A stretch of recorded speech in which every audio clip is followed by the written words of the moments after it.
What is going on, everybody? We are back here, of course, beyond the splattered graves. We've got the usual crew here, minus us, a person. Luke cannot join us tonight, unfortunately. But we're gonna hold it down, and we got a little special guest that we're gonna be bringing on here very soon. Of course, some of you guys have seen it. But before we do that, we're gonna kind of catch up with the fellas here. We want to kind of see what everybody is up to. So why don't we kick things off here, gentlemen? Evan, how are things been going, man? Man, busy as hell. I've been behind schedule on my videos, rushing at the last second to get them out, so I'm trying to get back on schedule right now. But I did get to, I was telling you guys before we went on, I was I saw The Lord of the Rings over the weekend in the theater. A theater near me was playing all the extended cuts. Yeah, so that was really awesome. That they're remastered in 4K ones. That was amazing. What else did I see recently? I saw The Watchers, that Ishana Night Shyamalan movie, which I wasn't a huge fan of, but it was cool to see her first go at a movie. She shows a lot of promise as a director. But aside from that, it's been mostly me trying to catch up on things, get back on schedule. Yeah, that's been about it. Thank you, Livonian, by the way. I appreciate that. Let's Hey, not bad. I mean, hey, I'm jealous that you got to check out all those Lord of the Rings films. Right. I wanted to go, but it was so good. Sadly, just didn't have the time. Plus, I don't even know if anybody was playing them near me, so I didn't even see any showtimes pop up. But Yeah, Alex, what has been going on beyond the void? It's been hell. It's been pure hell. It usually is, but yeah. We usually are pretty active in our group chat, and I think we've all been hella busy recently because we haven't been talking, it's been dead silent in there. Yeah. I think we're all just like stuck in our own voids right now. I took a little bit on more than I could chew, I think, and I did the festival, which took a lot of time. I had to rewatch these movies. I wanted to take it very seriously because I feel like everybody should have that opportunity if they submit their movies. You know what I mean? And it was very difficult because one just swept. And I can't say what it is yet, but that took a lot out of me. I got an interview with Rob Jabaz from the Sadness that's coming that I'm like really happy to do, but it's going to take some time to get that out. And I've been doing a lot of like extra content behind the scenes with that story element thing that I've been doing that has been driving me up the fucking wall because I'm being a perfectionist about it. And of course, it's like I write myself into a corner and then I'm like, wait, I got to leave this open so I can get out of a little bit. So I have to rearrange things all the time. So it's been fun. It sounds busy, man. I get it. It's been wild. I know I was kind of going through a little bit of a venting session with you, Alex, before we started, just about how crazy things have been. We've had issues with editing software, and we've had issues with all kinds of things behind the scenes that have really slowed us down. And then it really just came to those issues happening whilst we were trying to get out a bunch of reviews, like the first week of the month. So honestly, it feels like we kind of got kneecapped, and like energy has just been kind of sucked out of both me and Luke there for a minute. Plus, like, this weekend we had Father's Day, which I was really proud of the Father's Day video that I did with Cody Leach and Ken Sledge. So, like, thank you guys for watching that. Those of you who showed up and supported it. It's doing really well. And that was a nice, like, kind of pick me up for sure. But I'm really just trying to get these things squared away. Scenes That Scarred Us was, I wanted to do 2 a month. And, this is the second month I've been doing it. And I'm already so far behind on it just because of all the editing stuff that we had going on. I lost some progress. I know. And I said I was going to do that. And then I was like so excited to get it out that I didn't. But hey, you live and you learn. But we do have some fun stuff, like new stuff that we're trying that has been suggested in the comments and stuff. So, we're trying to adapt, trying to get a little bit of a fresh identity for the channel, as well as some fun reviews coming up. I know you and I don't know if Evan, you don't really partake in screeners all that often. Did you get Oddity? No. Okay. But I don't want to take on anything else right now. Elden Ring DLC is dropping this week. I'm going hermit. I'm not taking any screeners. I'm not doing shit. I got like 3 or 4 screeners recently, and then I've been doing some collaborations with people, with someone that's here now waiting on us. So maybe we should. Hell yeah. Hell yeah. No, I think that's as good a time as any. So yes, we do have our special guest. This is our second week doing this. So hopefully Hell yeah. we keep up the same energy that we did last week. I feel like everybody really liked the show from last week, or 2 weeks ago. It was fun, yeah. But alrighty, why don't you guys give a hand to our man, the Cobwebs channel, Daniel? What is going on, my dude? Welcome to the channel officially. Hey, fellas. Yeah, thank you very much. I'm super excited to be here, talk about horror movies. I'm a fan of all of your guys' channels. Been watching you all for a while. Fan of this podcast, so honored to be here for sure. Thanks, dude. Of course, man. Yeah, and I've really, like, you commented on some of our stuff, and it was kind of wild. Like, at least I don't know about for you guys, but for me, I had just discovered you. Like, maybe it's weird how the YouTube algorithm works. Algorithms, yeah. I kind of like discovered you maybe like a week before. And like I'd seen one of your videos, so when you commented on one of our videos, I was just like, wait a second, I think I know this.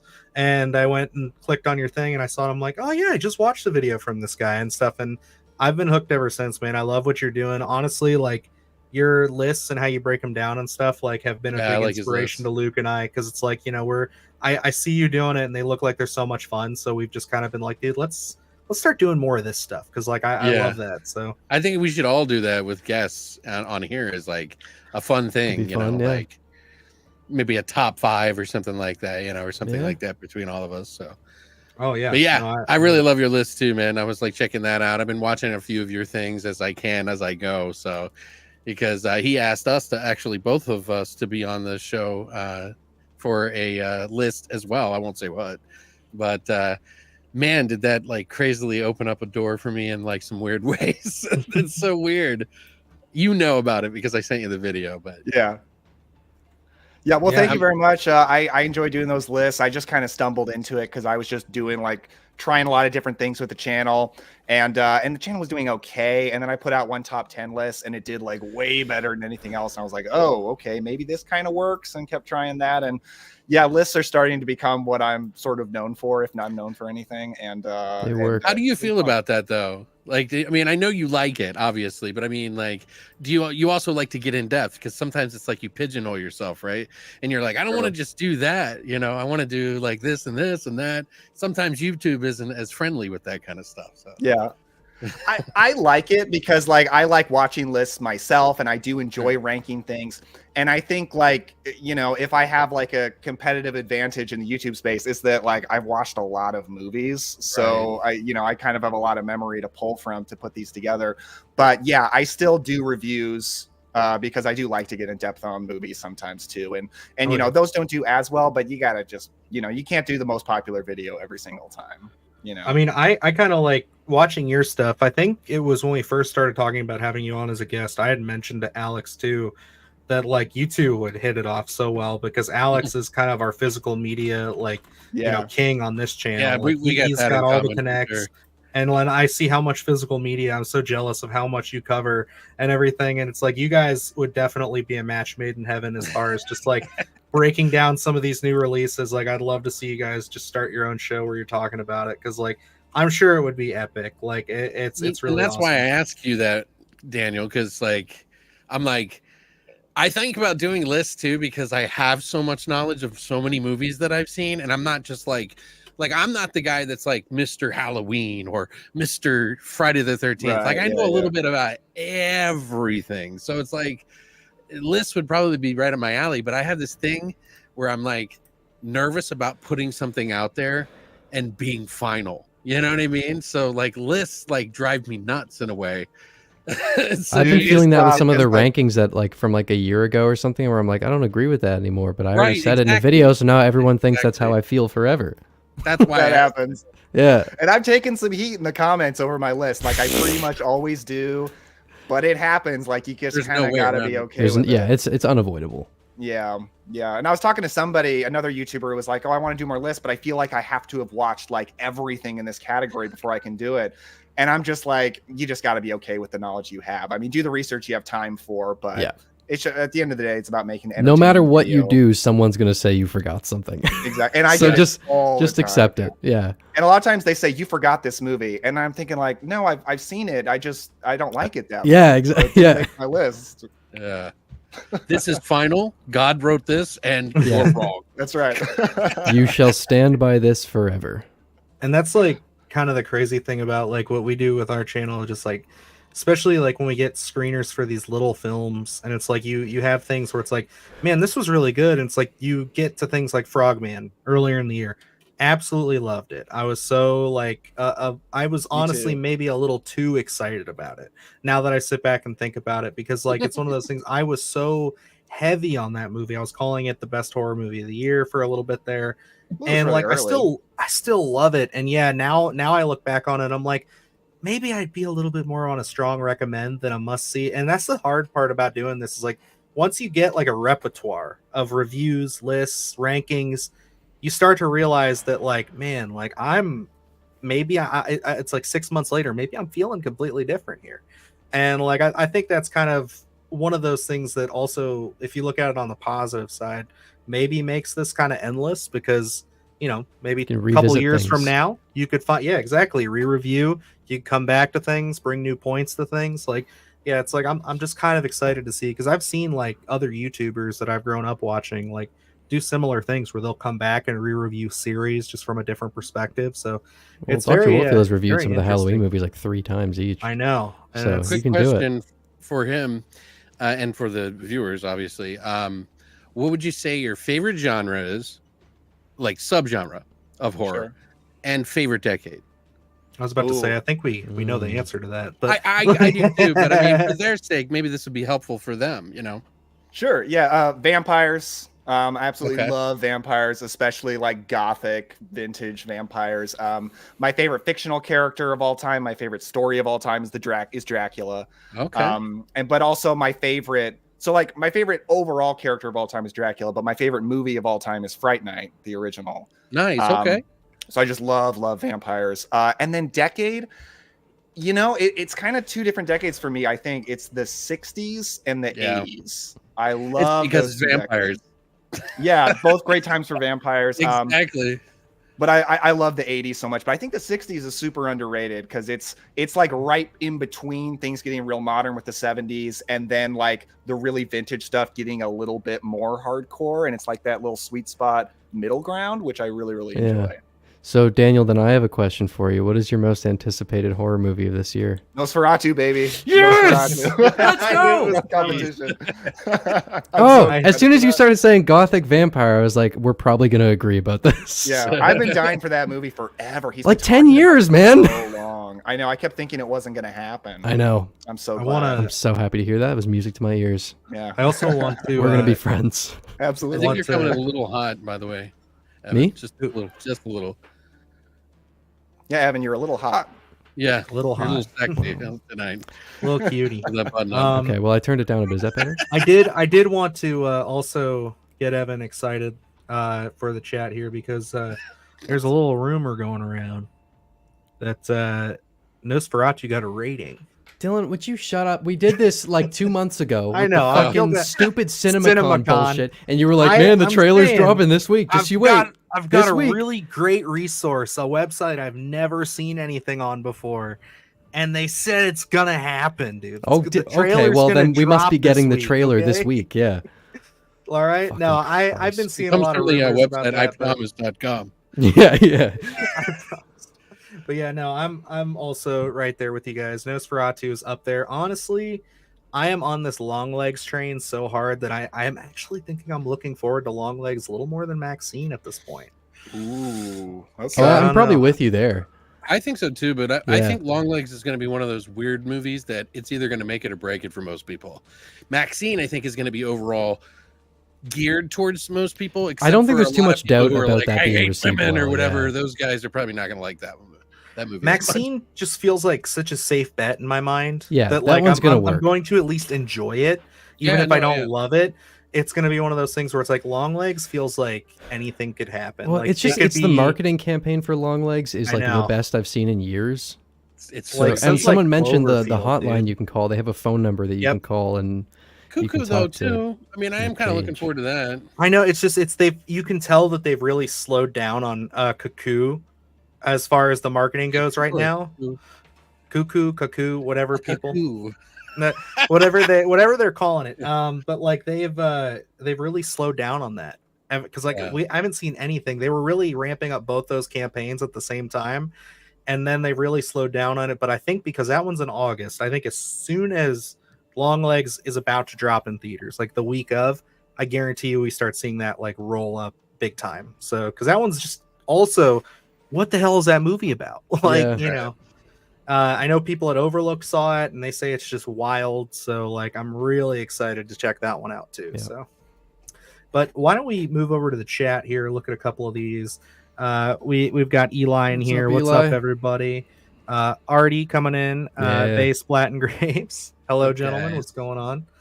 And yes, this is what Yeah, my Quiet Place 2 video was shit. Well, Yeah. you know, we're not always going to agree. That's fine. I told you. the movie was. I don't think that's that Couldn't person, resist. actually. Hey, Evan, first time I've ever Hey. been here for. There you go, Dark Dark Tower. Tower's been watching for a long time. I'm glad you made it, dude. Nice.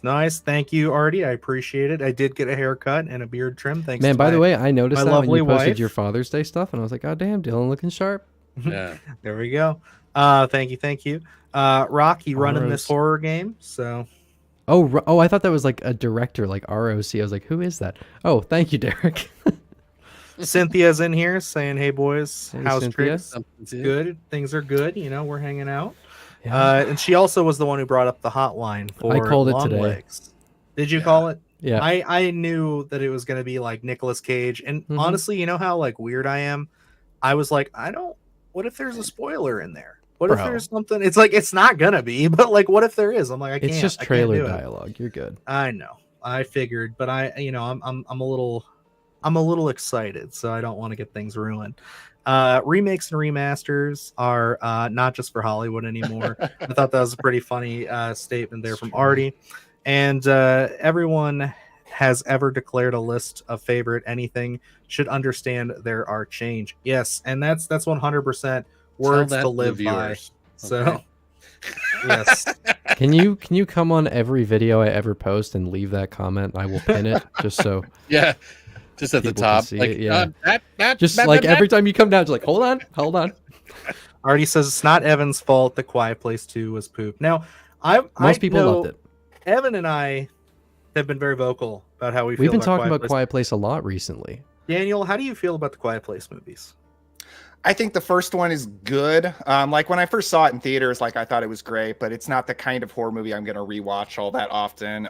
But the second one, I didn't really like it. So I'm with you guys. I thought it was, I don't know, it had a really abrupt ending. I was disappointed. I felt like it really sidelined Emily Blunt because she was like set up so well at the end of the first one. And then the second one, it's like, okay, we're really going to do this with The Killian movie Murphy. just doesn't We're do gonna have anything. Emily Like Blunt nothing sit happens back. in it.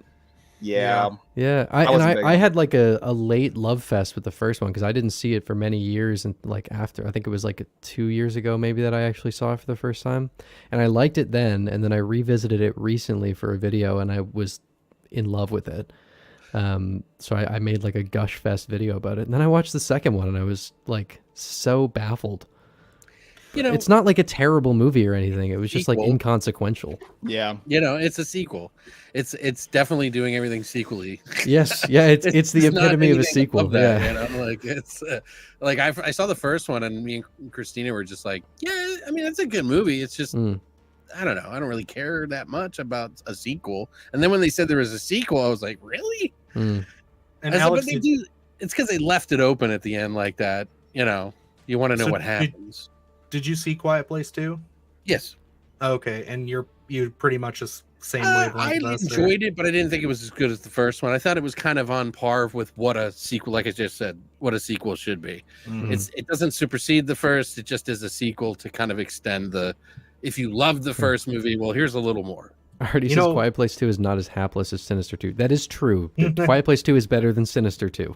Oh, Sinister 2 is upsetting.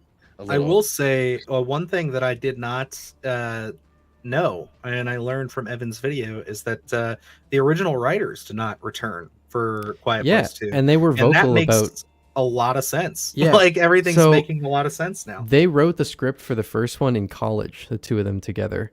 And then they gave it to Krasinski, and he kind of did his own like twist on it, made a couple changes, but he didn't change much. It's very much still their script. But then the second movie he wrote completely, because they were very vocal saying like, we don't see this as a franchise. Our story was like a one-off thing that wasn't planned as a world, wasn't planned as like a series. So they didn't return. Krasinski initially had the same thoughts where he was like, I don't think this makes sense to make a sequel of, but then it was like months of the studio couldn't find someone to make a sequel, so they brought him back, and he agreed. Necromechanical says something right there. That's Like what the I opening, said. give me a full movie of people's first experience with the aliens and have a huge budget. Yeah, if they just want to like go because the action stuff in Quiet Place 2 was good. Right. Just like And I just do think that completely. What Yeah, the opening was great. The prequel Yeah. part. I think what Necromechanical is saying here is that he's just ready for Quiet Place 1, day one, or whatever, yeah. because Yeah, that's we'll see. essentially what it is. It's going That's to be next like week, just right? them 2 weeks. I think it's the 28th. So, Well, that's next or wait week. a second, no, that is next week. Oh my Yeah, god, this I have a month just ticket for it flew whenever by. it is. Yeah, I should have my screening for that soon. I gotta check my email. 'Cause Yeah. that's they've been slacking on that one, and I've been a little worried. I'm like, I don't know if I'm gonna have the time, because they put the new Yorgos Lanthimos movie. I was supposed to go see that, and then they were like, yeah, it's happening at 2 p.m. on like a weekday, and I'm just like, wait, like I'm at work at that time. I can't like Right. not go. And so it's like sucks having a day job and doing this, but you know, it is what it is. I did want to touch on this couple of these real quick. Cynthia says I was a little underwhelmed with the first one, too much hype, and I feel like I was also a part of that problem personally, because I saw the first one opening weekend and I was just like blown away by it. I expected an okay monster movie, and I was just like, holy crap, this was insane. Maybe I But benefited then- by not seeing it in the hype then. Yeah, as it went along, it's like people started like giving it, I call it the Deadpool effect, because Deadpool's great. The first Deadpool I love, but like it's not that good, guys. Like it's not God's greatest gift to humanity. Right. I like anything Deadpool right. 2 treated. better. Right? Like, so it's Hot like take. there's everybody's got their own opinions on it, but everybody treats that movie like it's the greatest thing to ever happen to cinema, and it's like, no, it's a good movie. That's all. It's good. I think what was it? What was the other movie that came out with the bird's eye? Oh, or Bird Box. Bird Box? Bird Yeah, I didn't even Box, see yeah. that. It came Yeah. out around the same time on Netflix, right? Yeah, it was Mhm. kind of the same idea. Right. And My- somebody was saying that they stole the idea from Bird Box because the book had been around forever. Oh, I didn't know that. My wife saw Bird Box before she saw Quiet Place, and like we always had this beef because I was like, no, Quiet Place is better than Bird Box. She's like, no, Bird Box is better than Quiet Place. So that's just where we sit with it. And then for But a if they long wrote it time, in I was able to say, college, well, my yeah. movie got a sequel, even though it's not that great. So yeah, it's like, but then hers is getting a sequel now, so Well, maybe Yeah, I was doesn't going know to say that Bird Box is getting a then. sequel now, yeah. she doesn't know that. Doesn't it yet, already so. have a sequel? I don't know if it's out or not, but if it's I out, saw I know it's something got about it, yeah. It's got something in the universe out. Isn't at it- least. Georgina Campbell in that too, I think. Yeah. I think the leader of the group or whatever at the end. Mm-hmm. That's cool. And then this one's from Derek James. He says, a morbid question, but if you had to be killed off in real life, which horror character would you want to do Not Art the Clown. it? Not God. Art the Clown. He's at the bottom of the list. Yeah, I Trying guess to if think we're about thinking like death who's so going to be much. quick, I mean, quick and painless. I guess we'll go around the table there. Daniel, you got a pick for that? I'm going to go very specific. I'm going to go with Carmilla, which is Ingrid Pitt's vampire in The Vampire Lovers. She can bite me. Okay. Very nice. Very I'll nice. take it. Actually, that's you're going a That different way. counts. I mean, because you're still undead, technically, right? Well, she could just suck me dry. right. Yes, she could. To put it bluntly. I'm gonna go just because I quickly thought of one. I'm gonna go with the Predator, because I feel Oh like he my would just God. get it over with pretty real quick. quick. Because especially rip if your I get spine out. especially if I get like a laser cannon blast to the chest, like it's just over real quick. Like let's just end that. Alex, who are you thinking? Come get me. I would say the Blob. Yeah, I want to go out Jesus, slow. I like what? Hey, I Yeah. respect You wanna it, though. That's if you're gonna die, then, let's really do it. you want to get melted? Oh, you know what would be a good one, I think, for the most part, if you got the Thing, because I don't think you would know. Depending on how small the assimilation is, I don't think you would know until it's too late. It just copies you, though. It doesn't necessarily have you into the fold. There's no pool. It's not like the Phantoms movie. Well, we could debate that. There's some things that I've done some long studying on this, and don't they make copies of them though? Because there's they found the husk of them or something in the storage in the movie. Well, so what it is that it can, even if it were to take the smallest piece of your DNA, if it was just even just a skin cell size and it was to get on you, it would just take over and copy and copy and copy itself until it completely assimilates your body. By the time your brain even catches up with it, you'd be gone in 2 seconds. You wouldn't know. It would just completely take you over. That's why is it Windows? I think there's a lot of speculation that because he was smoking weed the whole movie, that he had no idea that he had been assimilated, and the Thing just took him over. So when he actually turns, when he starts the ship, that's why his face looks all shocked, because he knew as soon as the blood touched that oh my god, I'm infected. And that's when it happens. There's a lot of cool shit like that if you look into the script and how because the original script's out there and there's little notes and stuff in there. It's really cool. I could send you some stuff. I've looked too deep into that fucking movie. It's my favorite horror movie though. So what about you? I've been sitting here trying to rack my brain for an interesting answer. I just want Robert Eggers to kill me. Well, so that was the thing. I kept going do I want to be Willem Dafoe in The Lighthouse or something like that? No, but what I ultimately decided, I think, is that I would want it to be a siren, which isn't a character specifically, but that would be I love eerie atmospheric shit, and if I could at least die hearing siren songs out in the ocean in the middle of the night, that's kind of dope. No, you get Art the Clown because that's not a real answer. We need a specific answer. You want a specific character? Yeah, that's what he said. It had to be all right, fine. Fucking Willem Dafoe in The Lighthouse then. There you go. So he's just gonna fart around you until you No, I just want to drink fucking turpentine with him until I kneel over. I get what you're saying. Honestly, I could never do anything waterborne because I'm terrified. I have thalassophobia.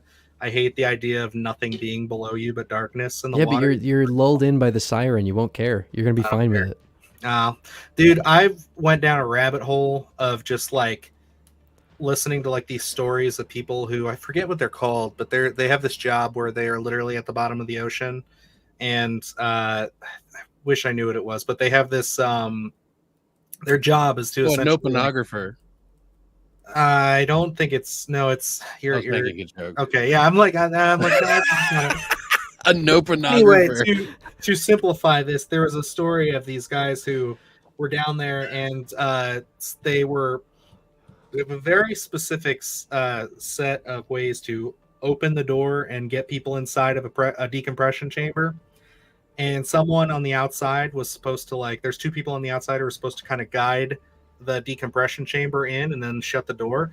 Well, they didn't shut it all the way, and they released it, and the pressure buildup literally they said that it would have saturation divers, hollow jack right there. That's what it was. It boiled their blood on the inside of that chamber. Their blood boiled. Yes, they died. Someone survived, and he was fucked beyond belief. He was one of the guys on the outside. Oh my god, it was awful. Scary Terry style, Saturation divers. Yeah, thank you, Hollow Jack, because that's what I was thinking of. It's talk about horrific things to think about and ways to go. No, it'd be fast right there, but it's awful, dude. No, dude. I have thought about, especially for things that you and I have talked about that may be happening on your channel, Alex. I have. Are you going saturation diving, Alex? Yes, that's pretty cool. He's gonna start live streaming, vlogging. Yeah. Talk about a job I can never do, dude. No. Yep, he's talking exactly about this. The Byford dolphin incident. Yeah, Google at your own risk, dude. Those images are horrific. Well, yep. You can tell that Hollow Jack and I spend a lot of time on the same side of YouTube. I watch a lot of stuff. I also went from that to the Mount Everest, like the incident in 1996. Yeah, my wife and I are starting a little podcast on the channel here soon where we're going to talk about like weird What events the like that. So fuck happened? Yeah. Oh my You know, god. Evan out here trying to be taken out by the Little Mermaid. That'd be kind of sick. I'm not gonna lie, man. There we go. There we go.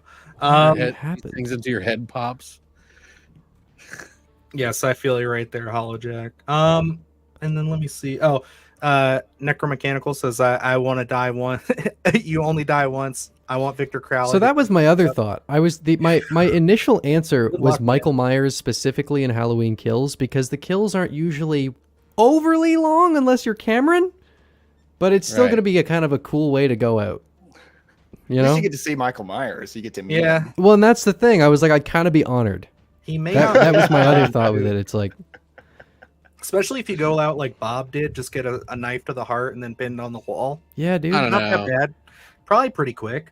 I feel like You know? Freddie would be more creative about it, you know? Yeah, See, but getting listen, I killed don't by wanna be Freddy too could be Freddy was horrible, another but one it'd that I be thought of. interesting. Yeah. Yeah. It would at least be exciting. But like, But every time I see you the might one as where well he get puts the killed by shit- Art the Clown, Where he at that fucks up point. the dude's ears. I don't remember which one it's in, but every time I see that, I'm like, Or when he Our pulls the death would veins be- out and puppeteers yeah, you, that that's part 4 is bad. fucking gnarly, dude. Our Dude, death no. would be like being put Daniel, in I a fucking can't. horror movie or something. Yeah, So for you sure. like horror movies, huh? Yeah, yeah. This is what you wanted. I can't, dude. That's It's like the the grave- ripping the veins out. No good either. That's another bugaboo of mine. Crypt Uh, Keeper. You don't want your veins ripped out? No, I don't. That Oh, sounds okay. awful. Like, yeah. Wait, Dylan, are you wearing a Razorback shirt? I am. Yes, I Dude, got that is the- so cool. That's coming up in a video I'm posting this week, actually. Fuck yeah, dude. Honestly, I love that movie so much. I have the Umbrella release from last year. That's the only way you Uh-huh. can get the shirt.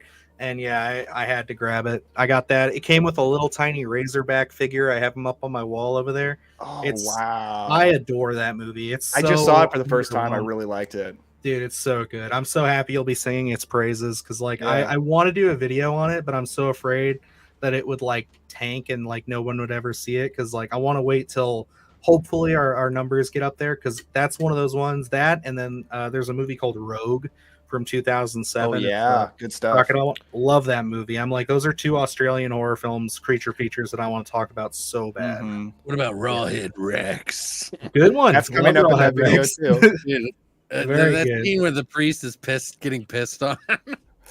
That's probably one of the most bizarre things I've seen in a movie. I've seen some pretty fucking bizarre. Ride Rex was not what I was expecting. When that monster came on screen, I was just like, Right. It's funny. Thank By the you. way, I do want to Yeah.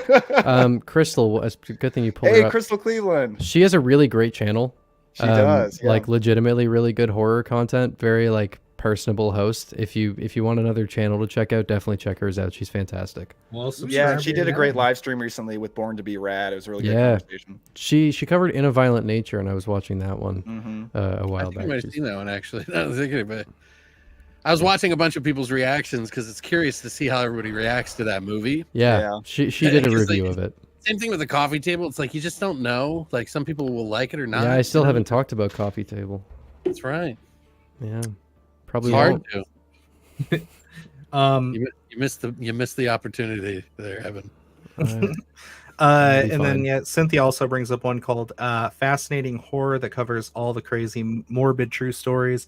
I am very familiar with Fascinating Horror. I love that channel, so absolutely. See, I have a weird dichotomy where, like, obviously I'm super into horror Not and shit, but even- I don't do like true crime or anything like that. Same. Like, yeah, Yeah, like, the yeah, real sure. stuff, I don't like it. I don't fuck with it. Like I was into it when I was a teenager, but it would then like freak me out too much afterwards, and it was like there's just a line where it's like I love the fictional stuff and I love like stories, but when it's real, I don't like it. My dad Yeah, had that absolutely. encyclopedia of the serial killers. Yeah. Oh, Time geez. Life. Like, and we got it accidentally, and they were like, he was like, I didn't order this. And I was like, can we keep it for a little while? I'm kind of curious. And Crystal says, "Oh my god, that's awesome! Thank you so much. You're freaking Of course. amazing, and you've been watching. Anything I made is such a compliment." Hell yeah. I watch your videos. They're fucking great. I think that's again like we talked last week a little, or how did I say last week? The last episode with Ashley and Ken, a little bit about just the horror community, and that's like one of my favorite parts about. It's all so this. nice. I Like mean, I how had that moment open like everybody is. When I put up my 25K subs video, Cody reposted it. I didn't ask him to do that, didn't talk to him about anything, but he like made a post like, congrats for hitting 20. I'm like, this community is fucking amazing. Yeah, like we I can't say who specifically, but we got reached out to recently about coming on another podcast, so that's a huge honor. And like that's just been happening a lot recently, where like people are just now coming out of the woodwork and just being like, hey, like you guys want to work with us? And it's like, I'm like, dude, I feel like so honored. It's like, you're gonna have to tell me who that is. I don't know who that is. Yeah, no, they're pretty cool. But like, yeah, I'm like, it's one of my favorite parts is how like everybody wants to like help each other, because like you hear all these horror stories about YouTube and how like people will just kind of be like off on their own, like on their own islands, and they never want to work with anybody, and it's just like not been my experience so far. Yeah, no, I mean the horror community in general is just like a very positive one, which I've always found fascinating. Like there's a brewery near me that like puts on movie showings. They would do it in the back lot. They're serving beer and you're getting food. They reshowed Texas Chainsaw Massacre, and it was this really cool thing where there were like 3 different generations of people who were all gathering there to see this movie. They obviously all saw it in very different contexts, but it was really cool. Like I remember standing at the back chatting with a dude who was in his 50s about like, we were both just like, this is the coolest shit ever. Everyone's in their element. Everyone's getting along. It was fucking great, man. Yeah. There we are. I love this stuff. I think Necro kind of hits the nail on the head. I think a lot of us like experience that, where we don't really have anybody to share that with. And then, so a lot of us make these channels or, to do stuff because we just can't get enough talking about it. And it's like to everybody else, it's like just static noise. So it's like you try talking to them, they're like, oh yeah, I like that. It's cool. No, but like I was 100%. I'm lucky enough to have like Luke as like my best friend and one of them who's like able to talk to me about horror and stuff, and like we bond on that. But like I had a couple of coworkers when I worked at like the used media store, like we all bonded over horror. Like whenever horror like releases would come in, but as time goes on, you don't work there anymore. Sure. Things change, separate a little bit. So it's like it's nice to just have like this group, this subsection of a community that I'm like, I can do this. Plus, before I did this, I was never like an active like social media user. I wasn't one of these people who like just was always on Twitter and doing stuff. Like I am more now than I ever was on anything, and like it's just kind of shown me like, okay, this is kind of how you get into this stuff. Yeah. So, and then we've got Cynthia coming in saying, I feel like we bond over being judged for loving horror. From some people, there's judgment, but I've been finding that there's a lot more acceptance nowadays than there's always gatekeepers in every community. It doesn't matter where you're at.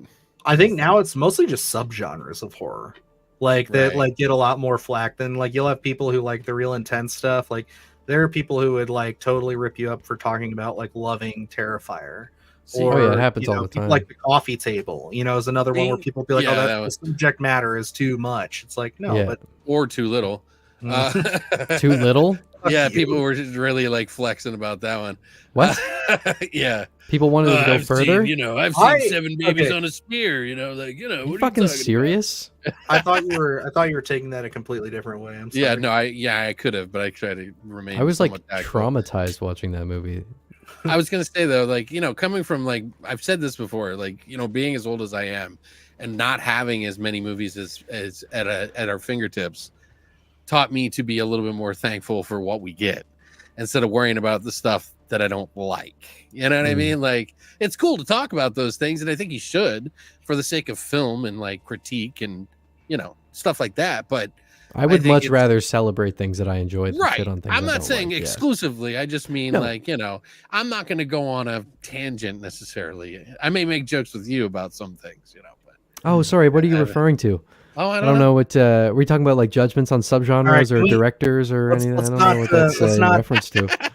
We've been on here for 40 minutes, guys, and we haven't talked about any of the news. So before we get into this Robert Eggers the Witch stuff, we're not going to talk about it. We're not going to talk about it. Let's take a look at these last two here. Derek says, I'm excited to watch your videos, Crystal. Watching these horror breakdowns has become an addiction for me while I work. I'm right there with you, Derek. When I'm at my day job, I am literally have headphones in all day.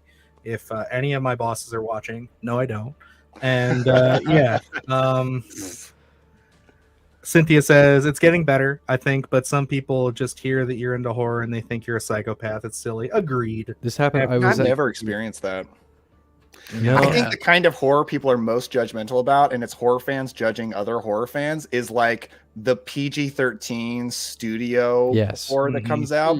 Because I kind of like some of that stuff, because I don't just like great horror movies. I like a lot of trashy horror movies too. You know, and there's some fun trashy PG-13 modern horror movies.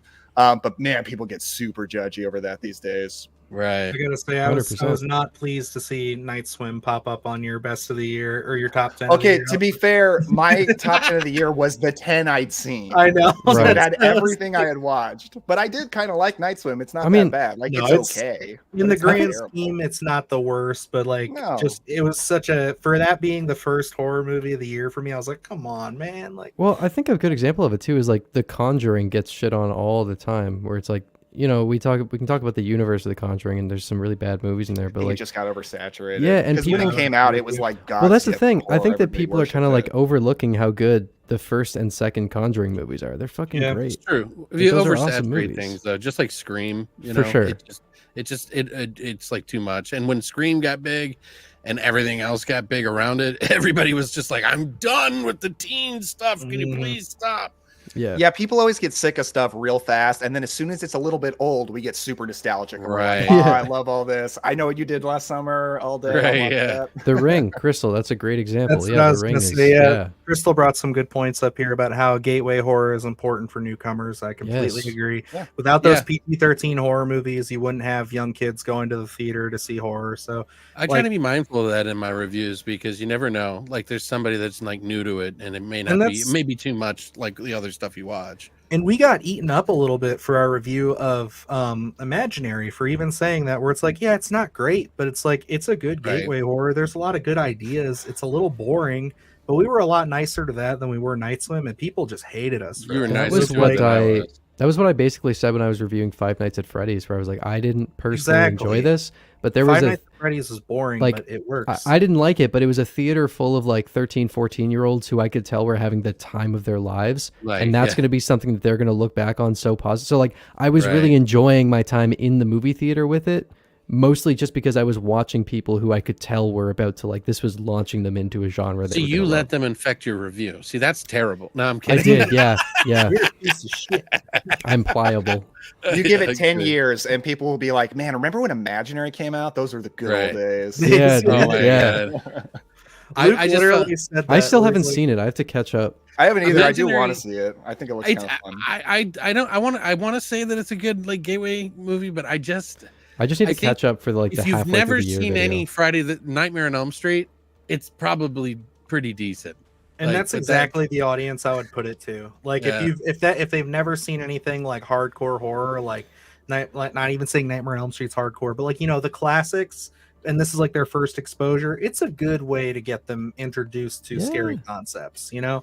Like I think it's because we got like, and I'll make this last point. I think it's because we got like people who are, you know, we look up to these old directors like John Carpenter and all these other people that we look up to.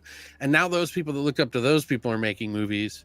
And so they're kind of mirroring some of the pieces in there. And some of those movies come out as like more of an amalgamation than a full understanding of what those people were actually trying to do. And they focus on the parts that they like rather than the parts that, because whenever I listen to John Carpenter, he's always saying some shit that I'm like, what? I like that part though. Like, or something. And it's just how they are. It's how they come, like, where they come from. You could examine like a scene from one of his movies like so hard and be like, I love this. This is so brilliant. How did they do this? Like, I put a sock on and I felt like I was sick, so I thought I'd throw this in the movie. Yeah, I was just smoking some cigarettes and I just decided, you know, fuck it. Let's just go with it. He is maybe my favorite person to listen to in director's commentaries, because anytime there's like something fucked up, he's like, Like, I remember in the Halloween commentary, there's like scenes when they're walking and like a crew member's like cigarette smoke will come across the screen. No, that was his. That was his cigarette smoke. That was his? And he's literally just like, what are you going to do?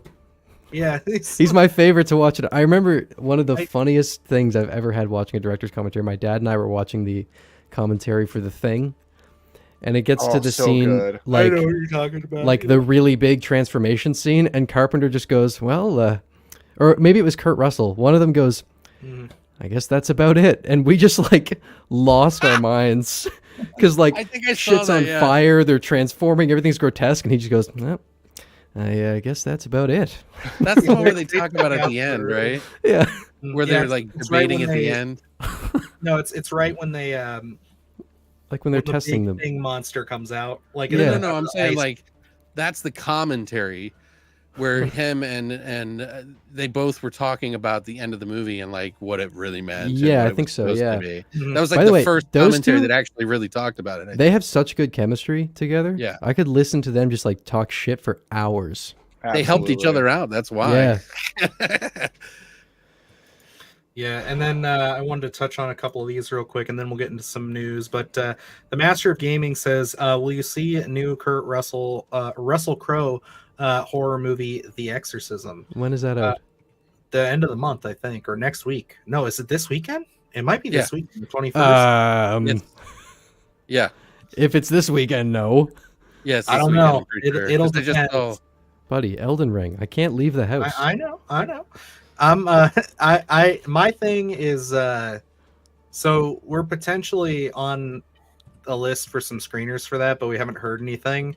And I'm honestly so busy right now with trying to get content on the channel that I'm a little bit like.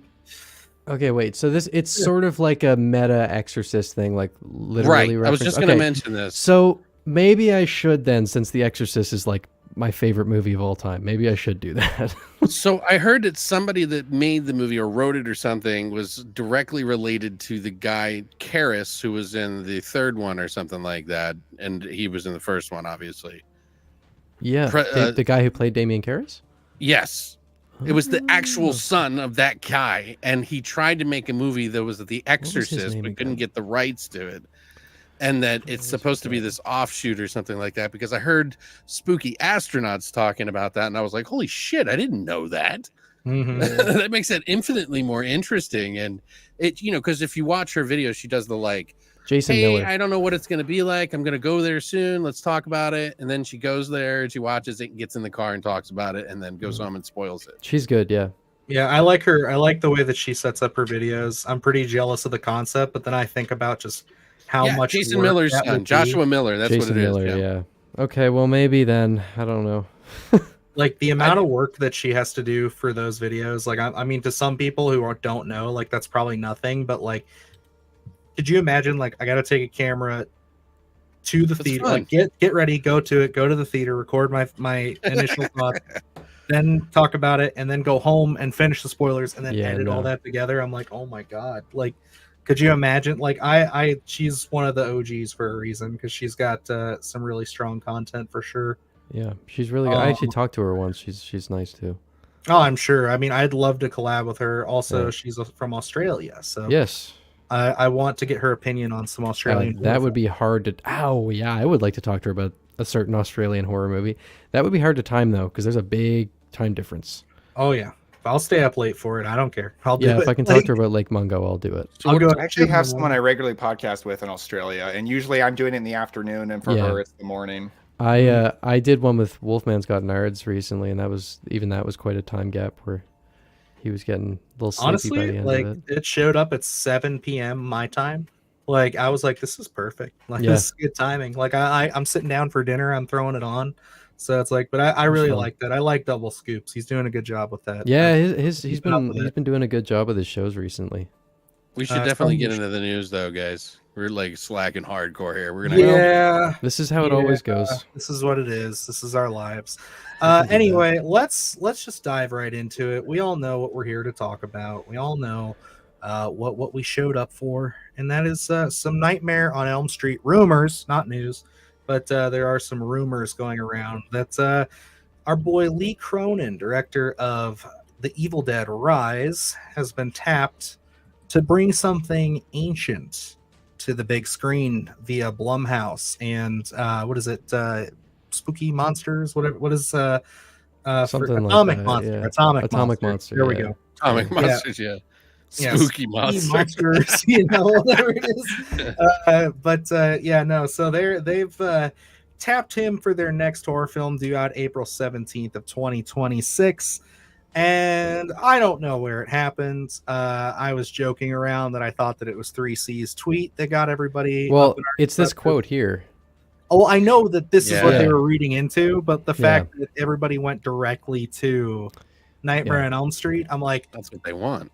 he literally said, like, I gaslit myself into believing that this is Nightmare on Elm Street. And I don't know where everybody read into it. Like, yeah, what perfect nightmares are made of. Like, Yeah. so many people describe their horror films as nightmares. Yeah. Like, why are we reading so I think deep it's just into people this? assuming I at don't this point because every classic franchise is getting like know. Exactly. he's getting So that treatment. I'm just kind of sitting here like, I don't know, guys. This is this was something that obviously was taking the horror community by storm. I think that some more information has leaked, and we know that it's not that anymore. But let's live in the past for a minute and say that information didn't come out. So, Evan, or no, let's start with Daniel since he's the guest. How are you feeling about the potential of Lee Cronin tackling A Nightmare on Elm Street? Are you big on that, or did you have other plans for that series? Well, like everybody else, I'm absolutely baffled that Nightmare on Elm Street has been dormant for so long. I mean, I remember in 2017, I went to see It Chapter 1, and I thought, okay, the world is like really ready for a new Nightmare on Elm Street, because that felt like a Nightmare on Elm Street type thing. And I was like, this is the perfect time to revive that series. And I just can't believe they still haven't done it. As far as I know, it's not really held up in rights things like Friday the 13th is. So I just really hope they do. Now, if it was Lee Cronin, like, fine. I'm actually not a big Evil Dead Rise fan. It's like the first Evil Dead movie that I wasn't a big fan of, because it kind of just felt like a rehash of Evil Dead movies before, but a not as good version. Whereas I think every other Evil Dead movie has been really interesting and unique. But it's like, it's certainly competent. And like, I certainly wouldn't say because he's made a movie I'm not that big a fan of that like he shouldn't like take something like this on. I would certainly be interested in seeing it. I'm interested in seeing any kind of a Nightmare on Elm Street. Honestly, you put any director in there and I'll be there day one. No, I think like that's a take that I've heard a lot more about people saying that they weren't super big on Evil Dead Rise. I loved it. I really had a great time with that. I think Evil Dead is one of my favorites, one of my baby series. It's probably top 3. So it's something that it doesn't take a lot to really win me over with that. But no, I agree with you though, from that the 2017 It, like, that is one of those things where it's like I definitely get the vibes from that. And I just think like people have been so ready for a new Nightmare on Elm Street for so long. Like, I think that this is one of those ones. We were talking a little bit before we came on about just how the hell this hasn't happened yet. Alex, what are you thinking with Lee Cronin here? I like Lee Cronin. I like the Evil Dead Rise. I thought it was good. I enjoyed it quite a bit. I mean, I've warmed up to Evil Dead now ever since the TV show. TV show forced me into a corner where I didn't like it at first, and then won me back over with season 2. And then after season 2, I was just a fan of anything, because I realized at that point, like I always say it all the time now, you can do anything with Evil Dead now. They can write themselves out of any problem with meta universe, anything, like, and I really ultimately feel like they're going to be, I had suggested in a video on TikTok, because we got the new guy coming out doing the new video or whatever, the new Evil Dead 2. Yeah, what's his name? I can't think of it. The last stop at Sonoma County. Francis Guadalupe. Right. Only reason I'm bringing this up is because I was thinking like he did like a chamber piece with that movie. And I was like, what if he did a chamber piece of Evil Dead? That would be interesting. Like, who's the evil person? And then bad things happen. And then, crazy creatures, characters, things.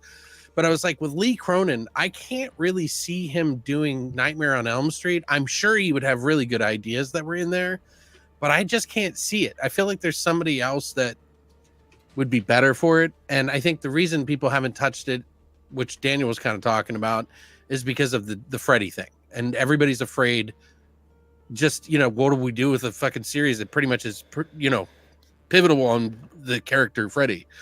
It's like, what do you do with the guy? Because you're going to have half your audience automatically hate it no matter what. Like, so it's scary for, I think, producers. They get a little nervous about that one. I think that is part of it, but that was one reason that it was so encouraging to me, is because they took a different actor than Tim Curry, had a very different take, and it completely worked, and audiences really accepted it. And I don't think Tim Curry as Pennywise is as iconic as Robert Englund Freddy, for sure. But he is really important to a lot of people who grew up on his portrayal. And man, I think you can do it. You can absolutely cast a different actor. They can give it a different take. It's totally possible. But yeah, maybe they are just scared. Whereas, Michael Myers, you throw a mask on him and it's just a lot easier. Well, if you think about it too, because the last movie that came out, they kind of did the old school method of remake by just changing like one thing or something. Yeah.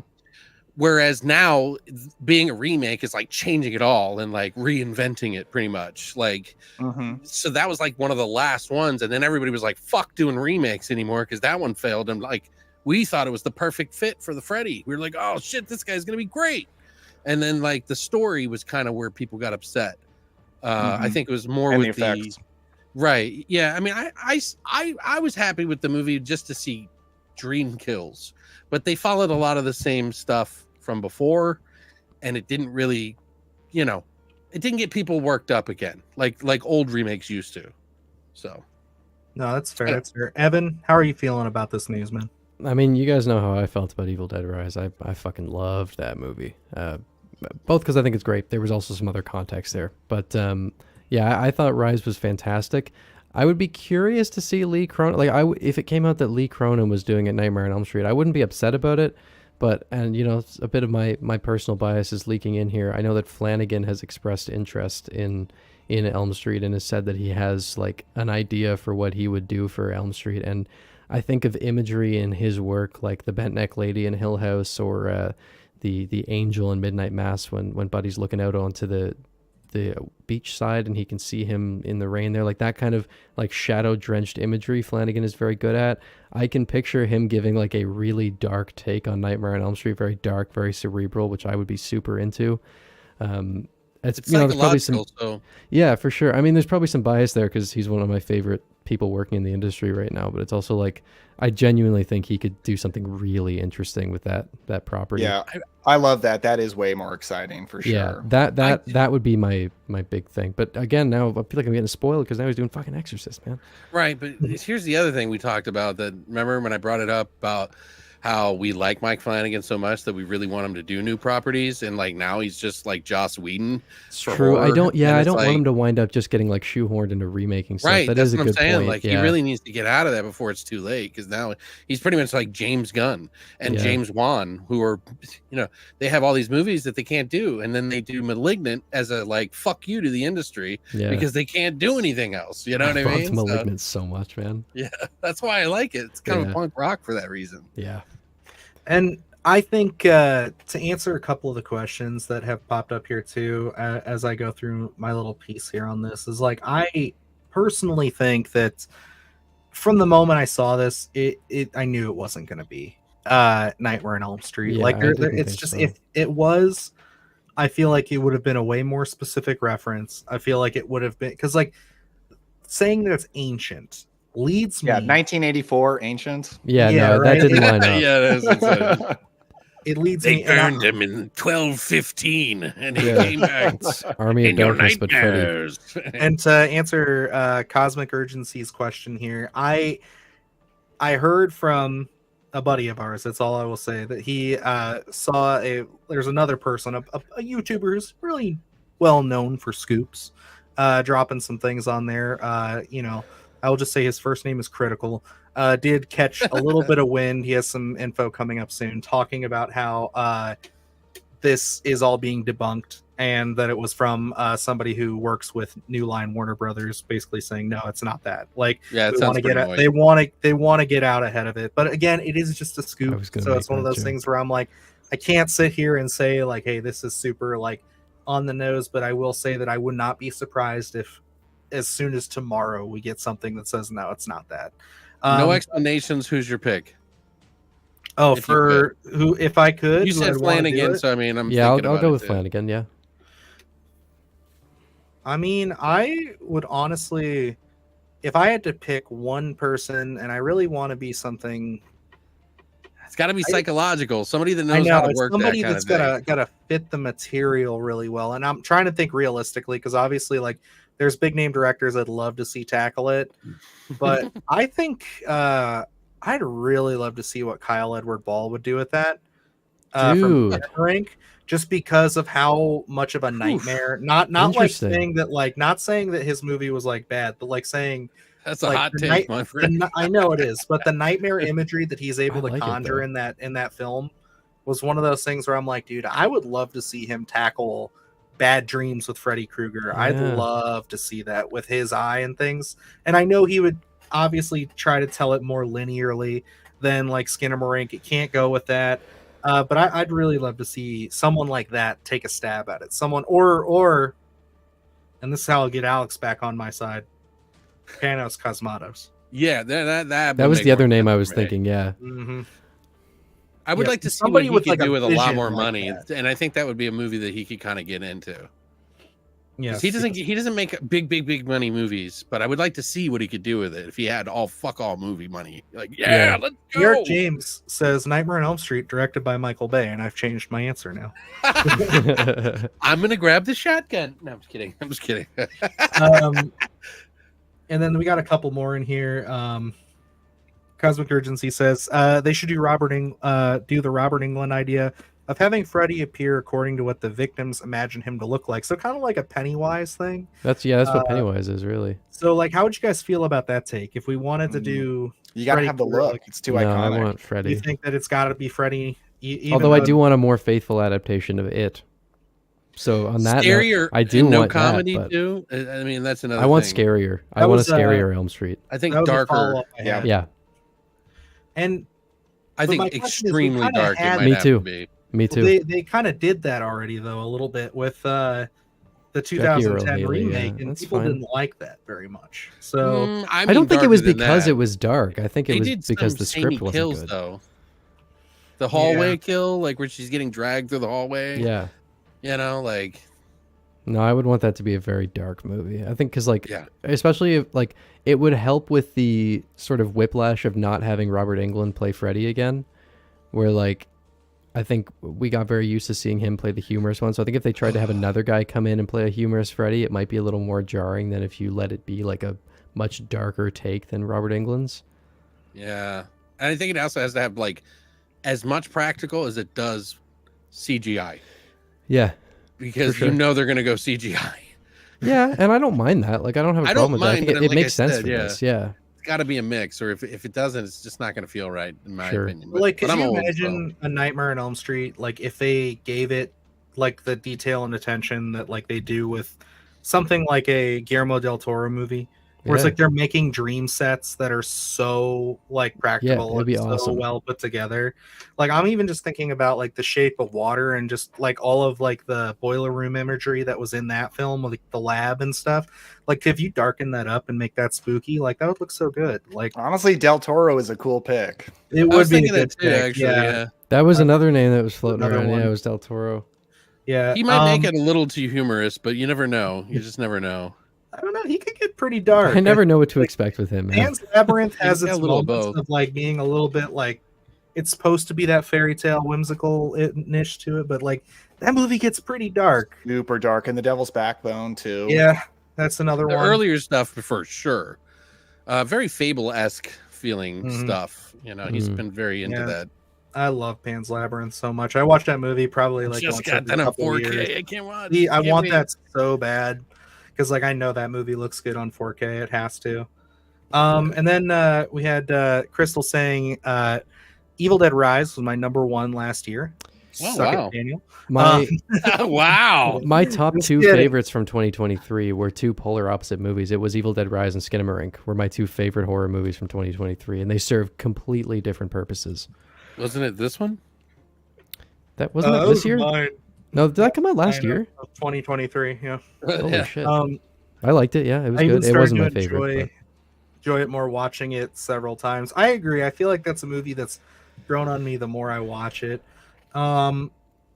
And then this is another one that she had. I feel like James Wan made Malignant just to see if people would actually like it, or not to see if people would actually like it, but made it because he made it. That was very much Just like, made- hey, yeah. guys, I gave you The Conjuring, I gave you Insidious. Fuck off. Let me make my movie. He just wanted to have fun, man. And dude, That's what it was. just It wanted was to give his so version much fun. Basket Malignant case. is I like my love it. favorite horror movie from the last several years. It's definitely it. up there for me. I absolutely adore Malignant. There's some like pacing issues. There's like minor Sure, gripes. but it's stuff all that you things I can say, overlook yeah. because the movie's so much fun. 5 I just stars, don't- perfect movie. Yeah, No, Yeah. no. I don't care about any issues it has. I have way too much Color Out fun of with it. Space was a 10 out of 10 for me, and that's totally imperfect. But it's Oh, me perfect too. for me. I love Color Out Yeah, of because Space. we like trashy I films agree. too. That's why, it's like it hits that perfect spot. in a Psycho way. Goreman was that for me, honestly, where I watched Psycho Really? Goreman. Okay. Yeah, I fucking loved Psycho Goreman, dude.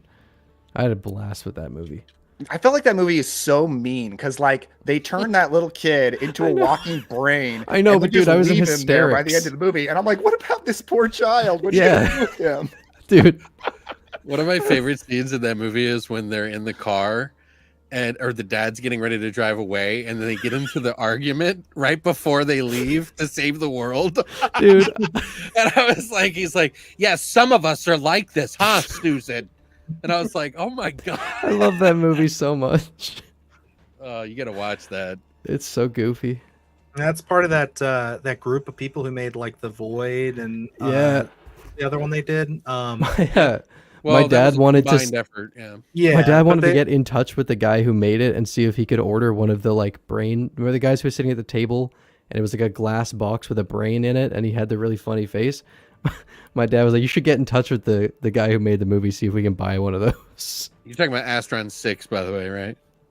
I think so. Yeah, yeah. The yeah. Father's Day guys and the Yes, that's yes. it's a Canadian exploitation guys. I know that it's all like work yeah. together. There's like a group of people that are all because the one's doing one of those members is doing the that remake that you're really excited for. The what's that the called? Beast. Yes. It's slipping my mind, even though There's we've like covered 4 it twice. movies, and I just can't even think of it. Yeah. What it's called. We'll now. think of it. We'll think of it. Yeah. Stephen but- Kostansky, though. Yeah. Yes, Steven Koskansky is one of the people doing it. A couple other names that are getting thrown out there for Nightmare on Elm Street before we move on. Damien Rubna is great. I'd be at on board. killing He would kids. never do it. I know for a fact he wouldn't do it because we've talked about it. So he would. I don't take him as someone interested in like remakes and stuff like that. He will not. Yeah. No. He Minor Jim says Greta Gerwig, which should do the Nightmare on Elm Street remake. Okay. And you can I get Ryan mean- Gosling as Freddy. Oh my god. I like We that. can all say he's literally me. Do you remember when There it is. Halloween was coming out? And I don't know if you guys saw this. There was a rumor that was floating around when it was first announced that Green was doing Halloween, and people were saying that he had cast Michael Cera to play Michael That's Myers. Michael- And it was like a Oh my week where like God. no other news came out. I was like, is Michael Cera actually playing fucking Michael Myers in this movie? Oh my god. I'm there for it. Let's do it. Like let's have Michael Cera as Michael Myers. Yeah, I why do not? like this pick though. Excuse me. Jonathan Glazer. Jonathan Glazer. Is I that the think he Under the did Skin good. guy? Yes, Under the Skin. He just did. That would be a very non-commercial Nightmare on Elm Street, and it would not be well reviewed. Oh, and by Zone of general Interest. audiences. yeah, Zone of Interest. Yeah. What about Michael Haneke for Nightmare on Elm Street? Oh, there you Oh, go. boy. Yeah. Funny games and all that shit. Oh, that would be. We're picking all the top brass right there. That'd be dark, right? I mean, it would. It's psychological. I mean, they Mhm. fuck. Aiden people says, and have Nolan come back into WB's fold Inception / Elm Street crossover. There you go. Imagine like fucking- $100 million Elm Street movie. Holy shit. Leonardo DiCaprio is Freddy Krueger. Yeah. It'd be terrible. We wouldn't know what to do with all that money. don't you laugh at me, God. Cynthia. Anyway, All right. Cynthia Oh, says that's that my buddy Pan's Labyrinth Hayden. is I just awesome. noticed. I just got to say Oh. hi to Hayden. Great What's to up, There hear. you Hayden? go. Let's see. The scene in Malignant where she parks the car right at the edge of the cliff was more tense than the coffee. Bro, that whole like this the visual in that is so over dramatic, and I love so everything about good. there's like changeling vibes too in that scene when she's going up and there's the wheelchair in the I Mhm. can't remember if it's like right outside or if it's in the hallway when she gets inside. But I don't know, the whole thing just felt like a love letter. It man. was so it was one of my favorite reveals of like in like any movie in the last probably 10 years. Yes. Was when you see Gabriel for the first time. yeah, It's like dude, and I it's lost got my a- shit. and you actually like see him talking with his little teeth and stuff. Bro. I'm like, oh my god, so good. Yeah. Yeah, that's gonna be one of those movies that's like I feel like people like of this era when we're all old men, when we're all ancient in nursing homes, it's going to be an all-time classic by the time it gets 100%, done. I'm dude. telling you, because Yeah. too many Well, and- people I know in the horror community Hate it. rep Malignant. Like Yeah. it's because it's going to get a second life. you can, if you're a fan and you've been around for a little while to know enough of the movies that he references or is kind of nostalgically borrowing from without making you too obvious, is like, it's like, that he's a fan of the basket case. And Yeah. I was literally Yeah, saying yeah. that anything from 1980 to 1985, and you could Right. pull so many horror movies from that That time made me period. appreciate James Wan so much more than Dude, the whole thing than is I like did it's at the the time. pinnacle of like horror candy, where it's like this is just like you just want to have fun. Like this is the best. Like, And I just pick I it. get why you'd want to do it. I mean, just look at Saw and Death Sentence and Yeah, even dude. Dead Silence. Like they're all very like, he was kind of stuck in that time period where it's like everything had to be real dark and serious. And he had the Saw films attached to his name, so he had to do something kind of modern, dark, gritty. But then, he went on to do like Fast and the Furious, then Aquaman. After doing The Conjuring, which The Conjuring is the first Conjuring is very 70s horror, very like possession film. It's very good, but then he got stuck doing all those big movies, so he just wanted to say, "Dude, fuck it, I want to do something that I want to do." And seeing him literally tackle, like I said, that early '80s horror, just like street trash kind of horror, like that's what I always call it. Just because like people never talk about these movies, but they're so good. Dead Silence rips, by the way. I like Dead Silence a lot. Malignant feels like it exists in the Dead Silence universe. Yeah, there's a similar vibe to those two movies. I fuck with Dead Silence so hard. Yeah, I can see that. More I like it ventriloquist much more horror than it. But yes. Please, I remember the Street Trash, Goosebumps one. Requel is coming out soon too, by the way, I by know, Ryan from Krueger. Yeah. I'm waiting. Wait, I'm waiting Screambox got it. I thought Shudder did. No, Screambox has it. I got the connect on that, so I got. I was just gonna say that'll be easier to get a screener. Well, I mean, I could talk to Ryan. I would hit him up and be like, "You better tell him to fucking give me one," because you better bring Ryan on this podcast, my boy. Actually, he probably would. He's really cool, dude. I know he's a really cool guy. Spoke nothing but nice things. I watched your video with him because that was one of your when you were doing the movie ideas, right? He was the guy that you guys did the. Anybody that's willing to take on street trash and has made a movie about fried berry is a fucking cool guy, in my opinion. Like, they're just weird. I love fried berry. That movie was like, I watched that. That was the right kind of weird that I needed the night that I put that on. I was like, I love movies like this. I'm so happy. We podcast, if you guys ever want to check it out, and he's been doing that lately. It's actually really good. So, but yeah, Crystal says love Ryan. He's amazing. Yeah, he really is. He's a nice guy. After watching Imprint, Malignant reveal was not as big of a deal. I've never seen Imprint. All right, how do you kick? I'm just kidding. I'm just fucking around. I just can't imagine watching Malignant and being like, this reveal. That was underwhelming. Yeah, no, that was one of the most like memorable, like holy shit moments. Especially since I went into that movie expecting like a Conjuring sequel. And it opens like that. Like he knows that that's what you're expecting, because that whole first scene in the house before anything happens is very much set up like you're like, oh, this feels like Insidious. This is very much a James Wan like haunted house movie, and then you're like, oh, okay, never mind. I think it's because it's such a weird mix, because I don't think it's disarming in the sense that it makes you think of all these other things, so that you're not thinking about where it's going. Yeah, I love it. I don't know how to explain that, but yeah, that's how it felt to me. I will say I was totally thrown off when her boyfriend just fucking like throws her against the wall. It's so over the top. The whole movie is why is it so dark? I'm like, I heard this is wild and crazy. I'm like, but this is really sad. The whole thing is just pushed to the nth degree. Every single element of that movie is like out of 10 the whole time. I mean, you get that cover of Where Is My Mind too. Dude, the fucking rendition of Where Is My Mind that they had in that movie goes so hard. Hayden just I gotta complain about that. Why? It comes in weird. Like, I don't think so. Audio-wise, for me, it comes in like really weird, and it lingers too long. And like I love it. Weird spot. I'm not saying I didn't like the song. I love the song. I know. It felt a little out of place for some reason. I like that it really reminded me of like a Goblin score from an Argento thing or something like that. Especially when they hit it so hard doing this crash zoom into her face, and it felt like a Fulci movie or something. And see, that's another great example of like bringing in like a Goblin score, and just like it really sets itself in that era of horror that like you can just tell that Juan was just like I really just want to dive deep into this and Frog really give this. rock. It's like a horror film for horror film fans, Yes. but like yeah. not just casual fans. Like I'm videos sorry, for horror fans. Yeah, exactly. It's right? for hardcore Like, horror fans who just want to have fun. yeah, That's what it's Malignant like, is. We'll never get more. And you know, I would say that like, oh, Malignant got shafted because it came out in 2020, so it was like, you know, during the time. But like that movie was never gonna do well. 2021, actually. No. Oh, it was 2021. Yeah, it was That's 2021. right. They were Yeah, still it was doing, never going to be like a direct to huge. Max. That's everybody says that's what hurt it, but I'm like, no, dude, that movie was never going to hit with a large audience. That was a cult film from the inception. It was never meant to be Yes. this mass market. Like, even though Warner Brothers wanted it to be their next Conjuring universe film, it was like There was no chance. never going to be. That. Didn't they say Yeah. that they were going to make a sequel? They were Didn't they, talking like- about it I want a before the movie sequel came where out. Gabriel becomes the anti-hero, and it's the two Right, of them yes, learning to that's work what I was together in the same Yes. body. That's That would fucking be amazing. Kind of like this, you know, I mean, I hate to say it, but yeah, definitely like doing bad stuff and like making them go, well, no, what are you Yeah. doing? It would be like But that- Venom, but for horror. Yeah, fans. that's I what I was so gonna bad. I say. might watch that. I might have to watch that tomorrow. I'd like want to watch I it so was badly literally now. sitting here thinking I might have to put that on before I go to bed tonight. Yeah, Like, I might too. I really want to watch Fucking Malignant A. now.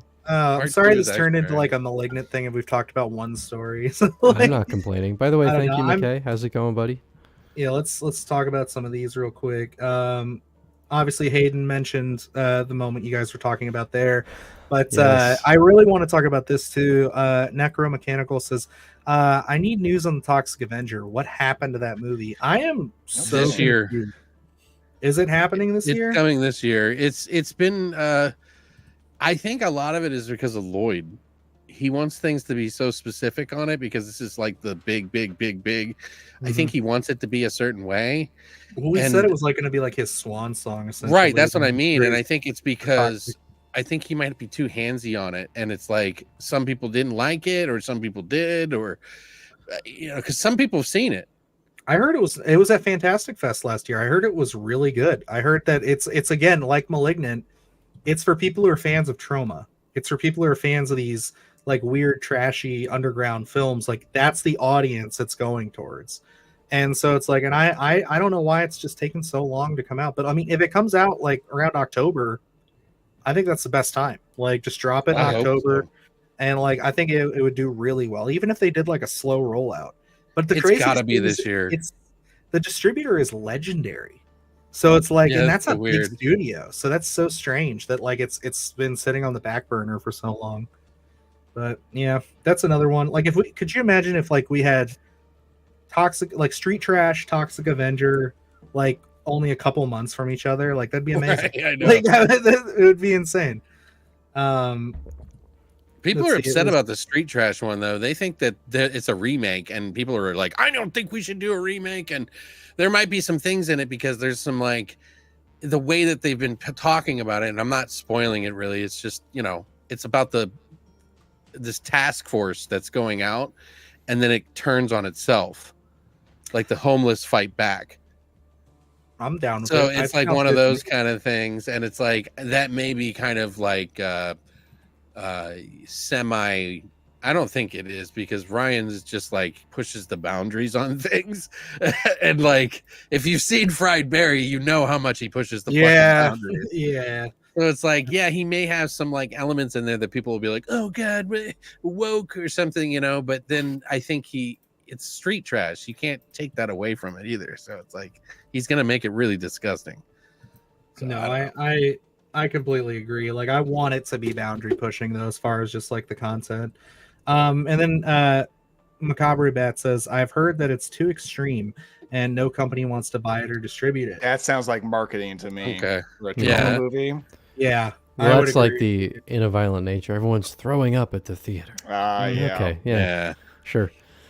And then Cynthia says Gabriel versus the Warrens versus Ian Bliss's character in Late Night with the Devil. Make it happen. I'm down. Wow. I think I'm with the I- devil guy for sure. That'd be so great. That'd be funny. Yeah, let's talk about. Cynthia also says, so when are we going to talk about the strange news? Let's of do it Three? now. I was just about to move to it. So, and then Crystal says, reminds me that Elijah Wood and Kevin Bacon are also in the Toxic Avenger movie, and Elijah Wood looks weird as fuck, and I'm so down for it. I like Elijah Wood. I love Elijah Wood. He's such a big supporter too of He's like huge into it. independent horror. Yeah, he's huge into He's it. brought so many things. Like you just covered his movie yesterday. What is it? The Daddy one? Come to Daddy. Oh, Come to Daddy. Yeah. I didn't That's- discover it. I've known it for a while. It was one of my No, favorite I movies. said you of the year. discussed Covered- it. just You brought it up covered. Oh first. yeah, I put it on my TikTok for Mhm. Father's Day or whatever. Yeah. Oh no, I put it Very- on YouTube too. Yeah, that's right. Let's see. So, as we heard, kind of ruffled a lot of feathers. We're getting a Possession remake, and you know, on one hand, I love this movie. I think that it's one of my favorite, like kind of, like when was that? That was 1981. Mm-hmm. Yeah, and it's like God, everything came out in 1981, but What a year, eh? it's got Sam Neill. It's one of those films. I mean, fucking The First Omen completely rips off a scene from it. Sorry, Evan. Well, but, okay, like, and I another movie confession. I've never seen The Possession, oh, so I wonder Oh, if this part of the movie's- reason that I That's like love so that. you, dude. It's I know, and I should ridiculous. see it. And I wonder if part of the reason that I loved that scene in First Omen so much was because I hadn't seen The You Possession. hadn't Well, seen I think it's more of an homage than a ripoff. I mean, I'm Okay. being hyper. I can't speak to it. I I haven't seen it, but absolutely I loved The First Omen. That's I don't want to trash on Akasha Stevenson too much because yeah, it's, and I mean she does go for it. I will give you Tiger Free goes for it with that one. Like Dude, Jesus. she's so good. But like not yeah, as crazy as In Possession, though. It's Okay. like a very I'll have to see small version of it. I'll have to see it. I just Yeah. rewatched First Omen. Talk a about couple days ago. relationship horror. That's probably the Yeah. epitome of like Great Yeah, I Valentine's I need to done see Day it. fucked movie. up. it's a great Valentine's Day movie. Yeah, dude, that's one that like I refuse to watch with my wife just because of just how. Like, Oh yeah, they could bring how things to the dark- surface. yeah, it's Things a you don't tough want to one. talk about. See, I do not want to spoil any of it for Evan, so we'll have to kind of be a little bit no spoilers. But like, yeah, I think this is one of those ones that I would not have pegged this for a remake.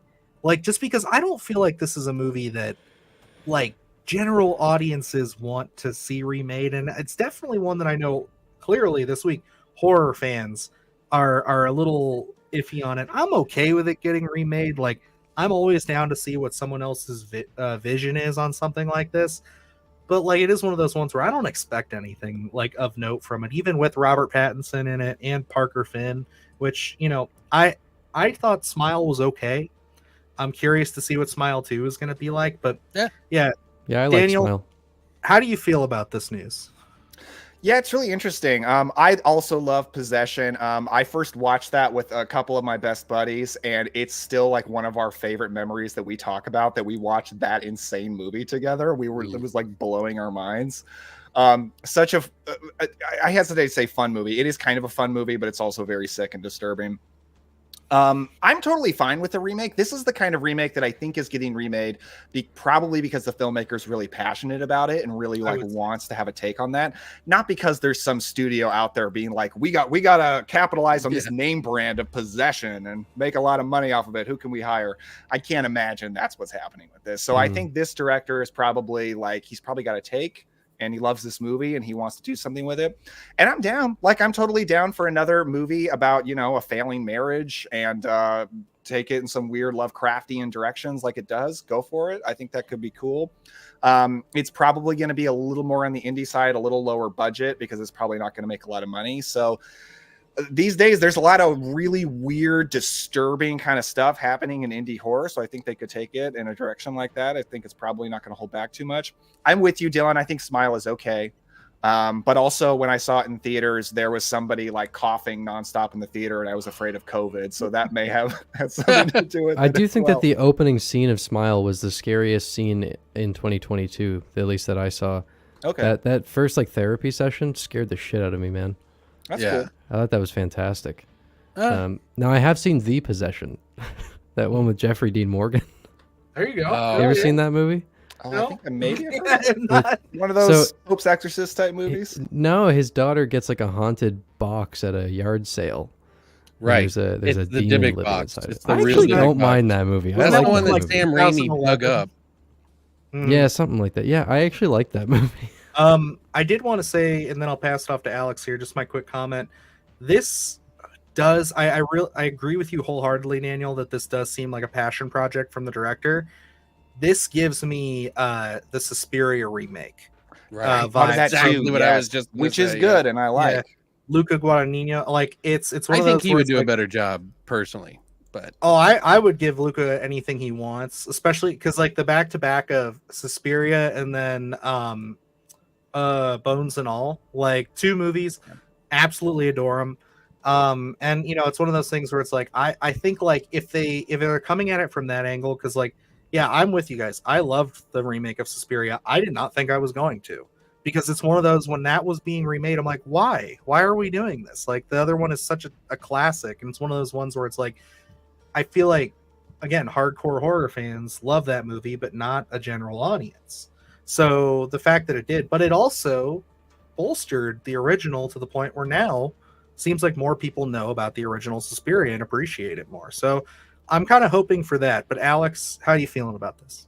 I mean, I immediately think of like the meanings behind everything in that movie, because it's like completely a metaphorical, like, you know, quadruple entendre, like, you know, the whole thing is just about possession, and it is very on the nose in some spots, and it's also very visionary in a lot of spots that I would akin to something like Tchaikovsky with like Stalker almost, which it's a very acquired taste, and you're not going to find everybody that loves that movie, Possession or Stalker, and it's going to be hard to reinvent that fucking movie, I think, for as a director, and it could make or break somebody. I honestly think, like, if you do badly on this, that might piss a lot of people off, but also it might make other people happy about that movie because they don't like the original Possession. But I don't know, it's hard to say. Like I really think Guadagnino would be the best choice because of Suspiria.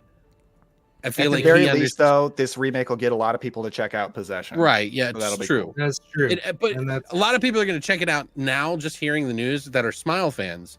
So they're going to be like, "Oh, well, I'm going to go see that and, you know, check it out." They may hate it. They probably might not even like it. You know, like it's a hard movie to swallow, and if It's you're not a old movie enough, for it's like not for that's young people. That's what I'm saying. It's not a general audience kind of horror film. It's a middle-aged slow movie, dude. Like literally. It is very mature. It's very slow. It's dark as fuck. It's rough. It's a perfect Evan movie. Like that's what I'll say. It's perfectly designed for Evan. Like, oh yeah, what's up?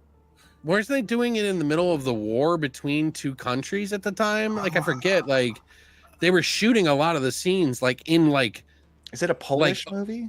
Yeah, I think it's something. Hang on, I'll pull it. There was a war that was going on. Then it was like Bosnia or some fucking thing. I can't remember. Maybe I'll watch it this week. You should. I would say watch it as soon as you can, because you would love this movie. I need to get my Pearl video done, but I can probably watch. Oh, it's between France and Germany. Yes, that's right. Okay, yeah. Where can I watch? It's English language. Like they were shooting in like areas that like literally they could have been killed. It was. The argument scenes feel like that, you know, they're at that kind of intensity. Yeah. It also says the film was heavily censored in the US and was banned in the UK. So. Yeah, there's a lot of different cuts. I know it's one of those cases. Yeah, that's why part probably, right? More than likely. Yes. Yeah. Whatever that thing was. Oh, it's on Shudder. Spoilers. Now Evan knows there's sex in that movie. Yeah. I'm not watching it. Wait, it's on Shudder. I can watch it. There you go. Hey. I see titties on the cover, so there we go. You should just order the 4K on Umbrella and just order it and watch it that way. Yeah. I might actually have to order that now, just because we've been talking about this all day. I'm gonna order that and then watch Malignant. Is Umbrella tonight. in Australia? That's gonna cost. I think it's a safe enough bet. I'd say 8 out of 10. You would probably love it. Yeah, dude. I spent 110 on that Razorback, and it was only like an $80 release. So I bought their Terrifier 1 release because it came bundled with All Hallows Eve. Nice. Doesn't the briefcase like $15 on my Razorback from there you go. Yeah. Doesn't the briefcase scene from the first Omen count as a Possession remake adjacent? It's a scene that's very much homaged. We'll say that. So, I don't see anything here. Did you already know there's a remake of Possession in Indonesia? I did not. Interesting. That doesn't Alex, you would surprise me. be. I would defer to you on that one if you would know. Do you remember what the name of it is? Because they do a lot of reinterpretations because they didn't have an industry for the movie scene, and so Indonesia was kind of like borrowing a lot so that they could make an industry. And speaking of which, of Indonesian films and TV shows and stuff, Joko Anwar, who does a lot of like horror in Indonesia, who did the Satan's Slave, Queen of Black Magic, and a couple other ones, has a new show on Netflix called Joko Anwar's Nightmares and Daydreams. They're all connected, and it's fucking good. I'm about to do a fucking review of it as soon as I finish it. So, anyway. I really want to do. There's okay. Thank you. Josh Miike has a new movie on Netflix as well. What's that one called? Something. It's the Monsters Lumberjack or something. I'll look it up, but it looks really good, and it's Takashi Miike. So okay. Yeah, the Lumberjack one. I started to watch it, but I didn't get to finish it. Okay, so YouTube Pay comes in a few days, so I'll order Possession then. There you go. Attaboy.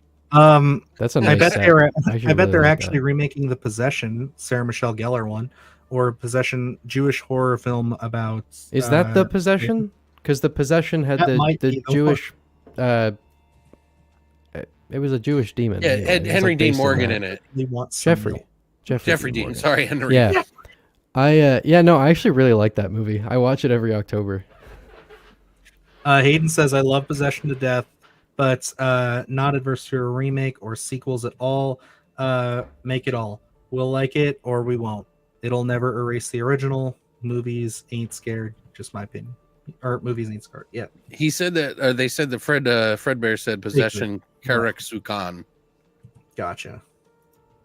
Can't read. I'm getting too tired. I'm definitely a casual because my standards are very low, and it's supernatural. It's always entertaining to me. Yeah. So Derek, it's definitely a tough one to, I would say, to get started with, but definitely worth it. You know, that's not true because I saw a lot of David Lynch films when I was younger, and a lot of that stuff was so weird to me that I loved it. Yeah, you never know what you're gonna vibe with. Yeah, it's true. Yeah. David Lynch. I see what you mean. Though. I totally agree. The deep end too. I mean, not as deep as you can go, but that's pretty deep for if you're. It's obligatory for people. Yeah, I feel like I don't know the easiest way to ease into that stuff, but I don't know if there is. I think I can tell you, Lost Highway and Wild at Heart. Those are the best. I agree with Wild at Heart, but Lost Highway, I feel like that's. He's trolling. There's no way. I love Lost Highway. Lost Highway is one of the scariest things I've ever seen in my life. Are you talking about the devil scene with the phone? No, it's when Bill Pullman kind of turns over in bed to his wife, and his wife's face is. Oh yeah. Other guy. It's that other guy. Things I've ever seen. It freaked me out. And you know what's fucked up is that guy in that movie who plays, because it's a play on good and evil. It's basically the root of it. Anyway, that guy was a murderer. He went to jail. The actor? Yeah. Blake. He went to jail for murdering people. That's the crazy thing. So he's actually really evil. I'm gonna next time I watch Lost Highway, that's all I'm gonna think about now, Alex. Thank you. I got Lost Highway on 4K. Blue Velvet's coming on 4K. This is one of my favorite things about talking to you guys. I learn about so many new movies. Dude, you would love Lynch. I don't know why. If you haven't seen I'm it, uncultured. You need to watch it. I've admitted this recently. I'm very uncultured. I wish I could just put you on my lap. Like and we could watch you wouldn't know this, Daniel. I just saw Alien for the first time a couple weeks ago. Oh yeah, I think I heard you mention that you hadn't seen those movies. It kind of worked out though. It worked out very well because I got to see it in the theater for the first time, which was fucking awesome. Amazing. I got to see that in the theater a few years ago. You need to see Terminator at least. Yeah, Terminator that was one 2. I admitted that I had never seen. At least that. see Terminator 2 for You've the never first seen time. Terminator? Dude, okay, so I was explaining. So you've never this... had the experience of watching Terminator and your parents walk in during the Lyndall Hamilton and Michael Biehn sex I have no idea what you're talking about. I feel like that's a formative moment. So I actually had that with Cabin in the Woods. The first 2 times I watched Cabin in the Woods, my separate parents individually came in at the one shot with nudity in that movie. I don't even remember nudity in that movie. There's one shot. I thought they were Is it like the mermaid or something? No, she's got her titties out. Oh, I thought thought she I was forgot. just like I thought Nope. cut while she was moving up the Nope. shirt. I didn't see that. But like at both times, the first 2 times I watched it, my parents came in at that one shot, which was absurd. But no, so I was explaining to them recently that like I didn't grow up on like action 80s action movies or anything like that. We didn't really watch a lot of sci-fi growing up. Like I was up on like gothic horror and like classic monster movies and like atmospheric pieces and a lot of fantasy. That's good. So it was like fantasy, it was period pieces, it was gothic stuff, it was like universal monsters. So like there's a lot of like 80s action horror adjacent things and a lot of sci-fi things that I have never seen. I've still never seen Predator. I just saw Alien for the first time. We had a lot of never seen shit films Terminator. back in the day. Yeah, my dad showed me all that stuff. So. Yeah, so that was the thing, right? Like that I wasn't raised on it. I was raised on just a different sect of things, I suppose. I'll be your dad, Evan. Oh, thanks, man. I appreciate that. Daddy. Yeah. I don't mean it like that. Jesus, Dylan. If Luke was here. If Jesus. Luke was here. I'm a big fan of sci-fi, so it's one of those things where it's like if you ever need anything to refer, like I would be curious for you to watch like an Andrei Tarkovsky movie like Solaris, Dude, and see what you would do with that. I got that. Sci-fi is such I a love hard it. sell for me. Just Like- become a Criterion collector at this point. Yeah. Yeah, I mean, Criterion will expose you to all the right. I have things Seven on it. Samurai. There are sci-fi movies that I enjoy. be Like getting that. The Thing is one of my favorite movies of all time. I'm But going it's to like- be making you a list. Okay, Of stuff. yeah, please do, because like sci-fi is a very hard sell for me. You will be. You like are a there- sci-fi fan. You just don't know it yet. Really, I you would think? agree. Yeah. I think the There's way a that big, you- there's a block, man. the way that you Evan, I am analyze- with you on being more drawn to period piece kind of. Yeah, fantasy that's stuff more and my sci-fi thing. Stuff. But I do love like Terminator and Predator and stuff like that too. The You gotta it's have like essentials. You gotta have the bare essentials. well, a you lot know of what it I is mean? like futuristic stuff. Just doesn't jive with me as much as period pieces do. Like I love Yeah, me too. fantasy and like period pieces. gotta and have shit. fun like, with I'm it, man. thinking. I'm Oh, thinking I can. primer, coherence. Oh, I think he would very you would much like those. Actually, appreciate- well, think and I he'd was gonna say appreciate like that. I I just think he recently would. saw the Dune movies. Like I saw them. I saw Dune 1 and 2. Speaking Like of David Lynch. when Dune 2 came out, I went to see the first one because I hadn't seen it. And like even for me, like when I was settling into it, I was like, it's this, like it's still sci-fi and I couldn't get into it. And then Dune 2 I got into and I was like, this is one of the best fucking things I've ever seen. So I can enjoy it. Primer is literally one of the most complex time travel movies that has ever been made. Literally, it is That sounds literally. fun.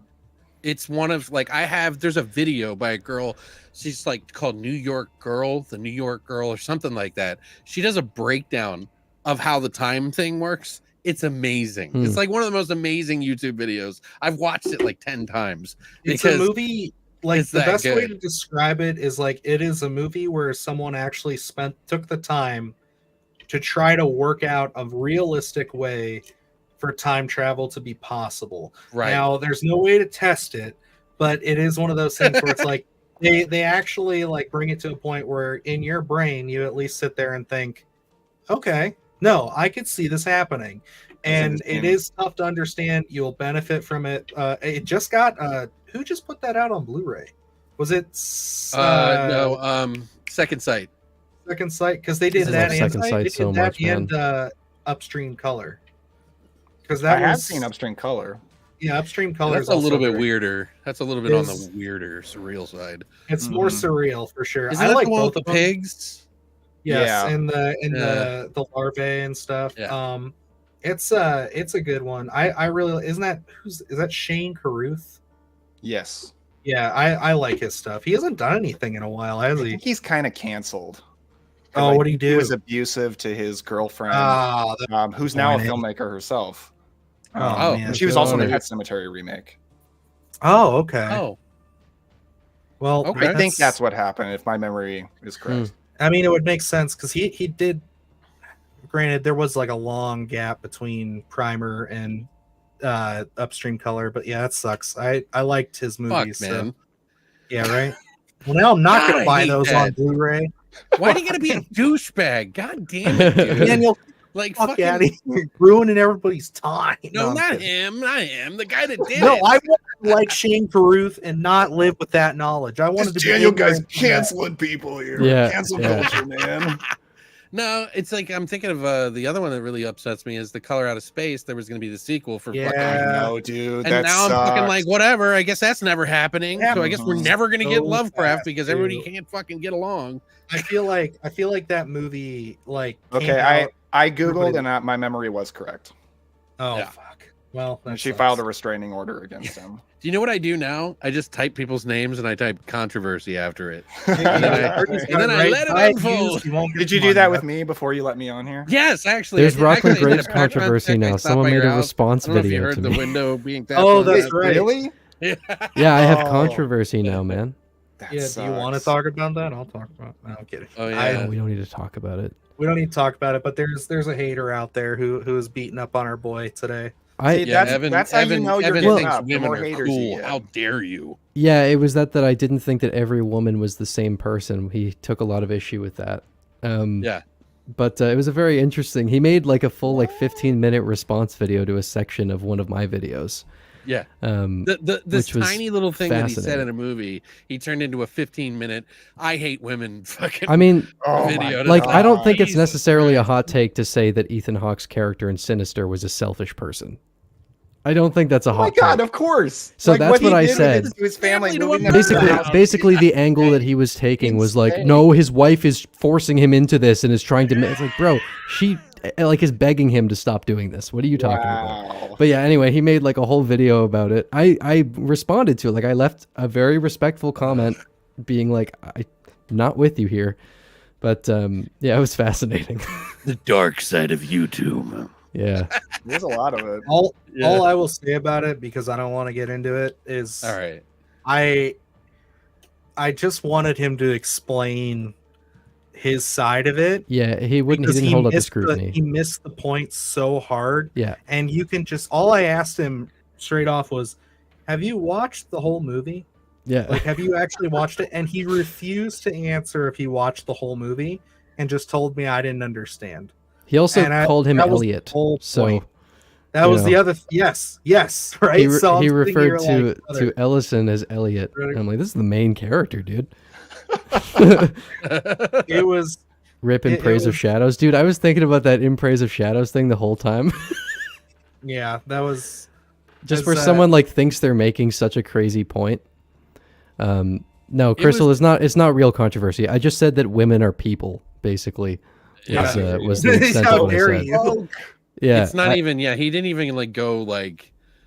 He it wasn't- Didn't it even, wasn't- He couldn't even fathom that the guy was being that way, and No. I knew immediately. You wanted to give him the benefit of the doubt, and I didn't really. I just was trying to be respectful about the response. I didn't want I to mean, you immediately definitely go were. But you did the right thing at first. Your first comment was very respectful. yeah, but then he And just started as it getting always is, and then he yes, just started getting ridiculous. So I was like, Yeah. all right, whatever. I was But like, yeah, I don't even. You just. I are just opening said a can that of worms women with are that. people, and it's probably selfish And to it was- completely cut yourself off from your family, and put them in danger. But Move them into a murder house Hey. without even asking. Hey. Look, I guess that's dude, just I some literally woke said- nonsense. if you aren't sacrificing your family and kids for your hard job, Do you really love them? I mean, do you? Are you Do really you? American? Yeah. essentially, and not to out too much of you, Daniel. I know you've been open about this, but you have a child, correct? I do. You Yes, outed me as so- a father. That's right. Yes, I also have a child, and Congratulations. apparently we are not actually dads. We're not No. actually fathers. No, we are. What did he say? We our wives or partners own the kids. Yeah, they They're just- they they're just- basically use your kids as betting chips. Yes, they're Yeah. bargaining chips. Yeah. So Yeah. you didn't know that. That's just so you know. that you I'll don't- send you don't the video, actually- Daniel. don't It's love it's your pretty kid. funny. You don't love your yeah. kid. You have no attachment to them. They are just bargaining chips. And if you It want was some more entertainment, you can look because I had a You're like, dude, I full literally back would and forth do with him. nothing without my child. Like my son means the entire world to me. Like, what are you talking about? Like, That's like I stumbled across this Instagram reel of this influencer guy saying that dads need to be more absent from their kids because their kids need to look at them like a superhero, and superheroes aren't around all the time. Otherwise, you're just a second mom. Was that not satire? Just creating No, it was complexes serious. for no I was like, reason. what? Here, on I'm earth? not gonna say the guy's channel name because I don't want to yeah, drive people to him. But Daniel, I just sent you the the link. It's All quite right. a watch. And if you want some more entertainment, I had a full conversation with I him. couldn't even watch the whole thing. I just turned it off. You know what, dude? I sat here for 15 minutes and I watched the whole thing, and I was like, all right, he's Dude, I trying watched to... the whole video twice just to make sure that I was actually the points Fully that he angry. totally disregarded. The points he disregarded, I wanted to make sure that I know. Hold on a second. Did he address this, or am I? I stupid? ended up basically telling him, like, you're fighting against a ghost that you're making up. Oh, he looks like 60 years old too. I know, Man, that was the yo, other like, thing. wow. Like, this guy's an You were adult. too old for We're this. hating Yeah, too much. bro, that's exactly what I was thinking. I thought he was a little kid. I had Yeah. no idea. I know. Wow. But yeah, like, it got to the point where I was just saying, like, your whole point is hinging on this notion that you're making up. So, like, you're arguing against something that you've decided exists. It's not Are you there. sure, Evan? Have you been to fucking divorce? Well, that's something. It's like someone hurt him. I don't know. It was an interesting situation, and I encourage everybody to. Yeah, Daniel, let me know what you think about that. Oh, absolutely. See, now everybody's He's got a curious video that they're called gonna "Why like try to track Therapy it down. Sucks for Men." Yeah, Yeah. It's all quite I a will watch. say is that if you guys go out and look for it, you will find it. You can find it. Yeah. Oh, it's Good luck. all about like defending men against His channel? Yeah, I know. I checked his channel before watching the video, and I was like, I have a feeling I know what this is going to be. Oh my Just to god. say, any of the ladies in the chat, you are all what do they call them? Leeches. Yeah, all leeches. Yeah. Every one of you're you. all leeches, and you're all terrible, and you're here to true. do nothing but rip us all down. Yep. Speaking the gospel. yeah. Speaking the There's no such thing as love. Who is this guy we're talking about? Don't worry about it. He's garbage. Don't worry Anyway, about what's it. other- We've been what's some talking other about it news too we long. got? Let's go on to some more news. All right, the last piece that I do have to wrap up here soon, but the last piece I wanted to touch on is a quick bit of news, and the other one's pretty quick, but I thought that it would be kind of fun, is Neil Marshall gave an update on the potential status for a Dog Soldiers sequel. Now, I adore Dog Soldiers. Are any of you guys Dog Soldiers fans in here? Yes. But I'm It's not like go ahead. Oh, I'm sorry. I was just gonna say it's so funny you brought this up now because Dog Soldiers is my biggest controversy on my channel because I did a video on my top 15 werewolf movies. I didn't put Dog Soldiers on it because I don't really like Dog Soldiers, and it made people so mad. I just got endless comments for so long of people furious that Dog Soldiers wasn't on there. So yeah, that's the big Cobwebs controversy. I will admit, rewatching it again recently did not fare as well as it did the last time I watched I it. just thought it was boring. I'm not a Neil Marshall guy. Like I've Sure. never watched a Neil Marshall movie and got that into it. That's fine. Yeah, I mean, everybody has their Love their them stuff. puppers. Absolutely. I liked it when I was growing up. I thought it was awesome. But it It kind of has has great that effects. The it- werewolves there's- look awesome. right. That's the thing that I wanted, and I had never seen a werewolf film other than the big ones before that had ever done it justice. And that was like the first one in a while that I saw that I was like, okay, that's kind of cool. Action werewolves, like. Haven't seen it.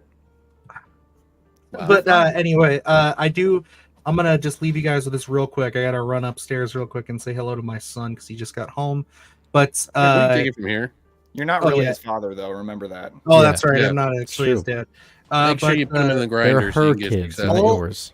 all that Neil had said, and then I wanted to talk about the new Stephen C. Miller film, is that essentially that he's got an idea for a script. He hasn't written anything yet because he doesn't want to write it, I guess, until he's getting paid. Understandable.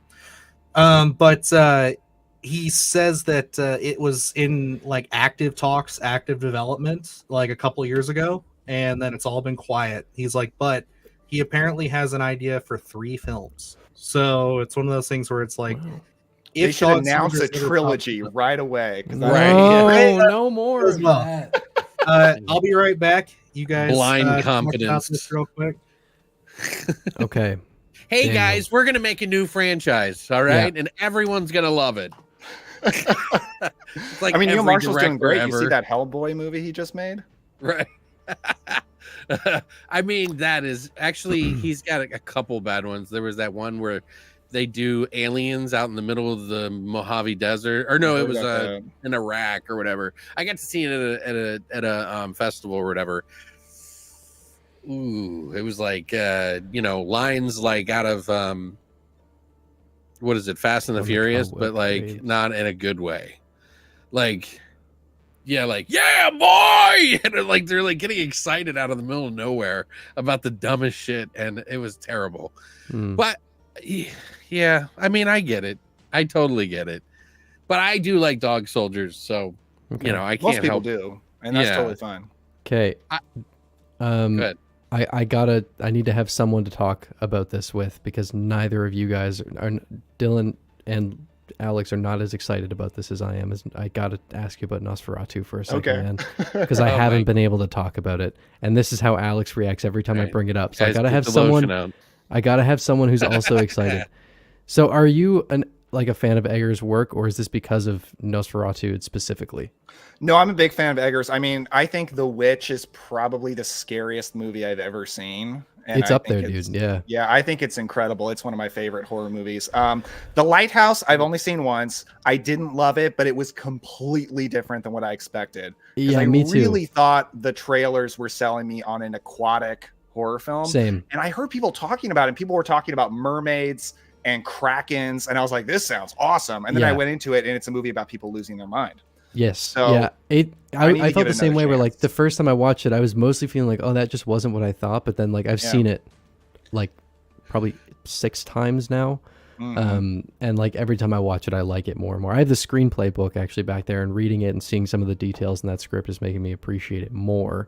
Okay. The Lighthouse actually, wasn't it? I mean, Eggers it's no stranger to, he likes the reality of like history. And stories and stuff, and like the sailors that would go out to those lighthouses would go nuts most of the time. Yeah, it was based off one story of a small island where 2 lightkeepers basically went mad in the midst of a crazy storm. What was really interesting about the storm was that it was very centralized on that island. Like people who were just off the coast nearby were like, it literally looked like it was just surrounding that one island. And they went crazy there. So like that was kind of manifested the storm almost. Yeah. So like it was just a cool like little folklore idea. So him and his brother actually were working on the script together, because his brother is also a filmmaker. Oh my goodness! Hey. Hello. He was asking for me, so I figured I'd bring him on to help us. Atticus, Do you like The Witch? I was talking to Daniel about Nosferatu and Eggers because I needed someone who was as excited as I am. And I love The Northman. Hadn't mentioned that, but I love The Northman too. I just I don't know if you snagged one. There was a special limited edition that just got announced for it. Limited to only 2,000 copies. Killjoy Jake came in clutch, and he sent it to me immediately as soon as he saw it, so I managed to snag one. I don't think they're still available. That's cool. I have it on 4K. That's enough. I do too, yeah. But yeah, so Eggers, like these guys know, Eggers and Flanagan are my 2 favorite people working in the industry right now. Like I just love these guys. Up there for me too. Yeah. Like them and Tarantino. Yeah, but then also getting him doing Nosferatu, which is like gothic vampire atmospheric stuff, which is like exactly what I want. Like I love. That's exactly what I was saying recently. If you had asked me who I wanted to direct Nosferatu, and if you asked me who I wanted to direct an Exorcist movie and a Frankenstein movie, I would have told you Eggers for Nosferatu, Flanagan for Exorcist, and Del Toro for Frankenstein. Dude, Del Toro has been building a Frankenstein. And all 3 of them are now doing those projects, and I am so excited for it. It's incredible. Yeah. Yeah. Oh my God. What about you, Atticus? Are you excited for Nosferatu? He's very excited for Nosferatu. He's been. I did want to say. I'm gonna let him play over here with his toys, but every time he comes down in the office, like if I'm ever doing some editing or just getting some stuff where I don't have to record, he's just usually over here playing with some of his toys. But he always has me pull down this werewolf from American Werewolf. Good choice. Is that going to be his first film? It should be. It should be. I mean, at this point, he loves werewolves, so he will never play with that toy again. Does he like original Wolfman? Yes, we actually watched that one. It was one of his one of the first horror movies we watched during the Halloween. Yes. I love that as a kid. Halloween. Daniel, what's your favorite Universal monster? It is the Wolfman. Wolfman and Frankenstein. Good choice. For me. Yeah, those are probably my top. Yeah, those are my 2. I think we need to talk some more, man. Absolutely. Yeah, I'm down. We may need to do a chat about. I might try to think of a video we can do. I think I've heard you mention that you like Hammer as well, and I'm huge into Hammer stuff. Dude, I was working on a video for Dracula Prince of Darkness last October, and I just never got around to finishing it. But I want to cover like a lot of Hammer stuff this October because Dude, me too. I'm planning a Dracula review series for September. Yeah, dude, I am too. That's awesome. I'm gonna do a bunch of vampire stuff this year leading up to Nosferatu. Fantastic. Yeah. Yeah, I've dipped into some that horror stuff, the Hammer horror, but not a lot. I watched a lot of Hammer horror growing up. I like the cheesier stuff. Dad used to have TCM on like 24/7 throughout the month of October, so we would throw on all of the hell yeah. So we would throw on like every like Hammer horror would just be playing like 24/7. So I grew up watching a lot of Hammer horror movies. I have a lot of good like Curse of Frankenstein was another one that we were super into. I mean, who doesn't like MC Hammer? You know what I mean? Yeah, man. You know, Artie down here. I love it. Evan, I'd ask real quick: are you a fan of the Werner Herzog Nosferatu with Klaus Kinski? It's been so long since I've seen it, and I'm really excited to revisit it. No, I love it. So I saw that when I was very young, and I have more memory of the original Nosferatu. Sure. So I don't know if I even sat down and watched the full Werner Herzog version. Like I think it was one of those ones where like it was on TCM while we were really like setting up. We were doing our Halloween display, like setting things up for it, and I think it was on in the background, so I didn't like intently watch it. So I'm really excited. Grief Kargar is the best in the business. Yeah. Yeah, no, I'm super hyped. Yeah, no, yeah, so kind of I guess we probably should wrap this thing up here. Cool. I did just want to kind of give Daniel the floor for a minute before we end this whole thing. Sir, thank you so much for joining us on this. Yeah, it was great having you on. Yeah, dude, this was great. We're definitely going to have to do some more collabs. We've talked about a lot of different things. We didn't talk very much news, but we got the main stories out of the way. And, you know, I did love getting to know a little bit more about your taste. I mean, your channel does a pretty good job of showing that, but now we actually have some things we need to collaborate on. And we seem very aligned. I want to get you on my channel. Yeah. You're going to be popping up on everybody's channel here pretty soon. It'll be Robert Eggers, Cobwebs, and Evan, and they're going to be making a collaborative baby. Let's collab with Bobby Eggers for sure. I can get him. I'll get Rob on. Yeah. Oh, that'd be great. You know Bobby? I know Bobby.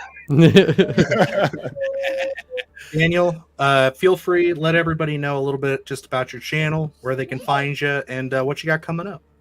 Yeah, it's called the Cobwebs channel. It definitely specializes in like retro vintage horror. So I talk about a lot of old school stuff, 80s stuff, and I do a little bit of new stuff as well.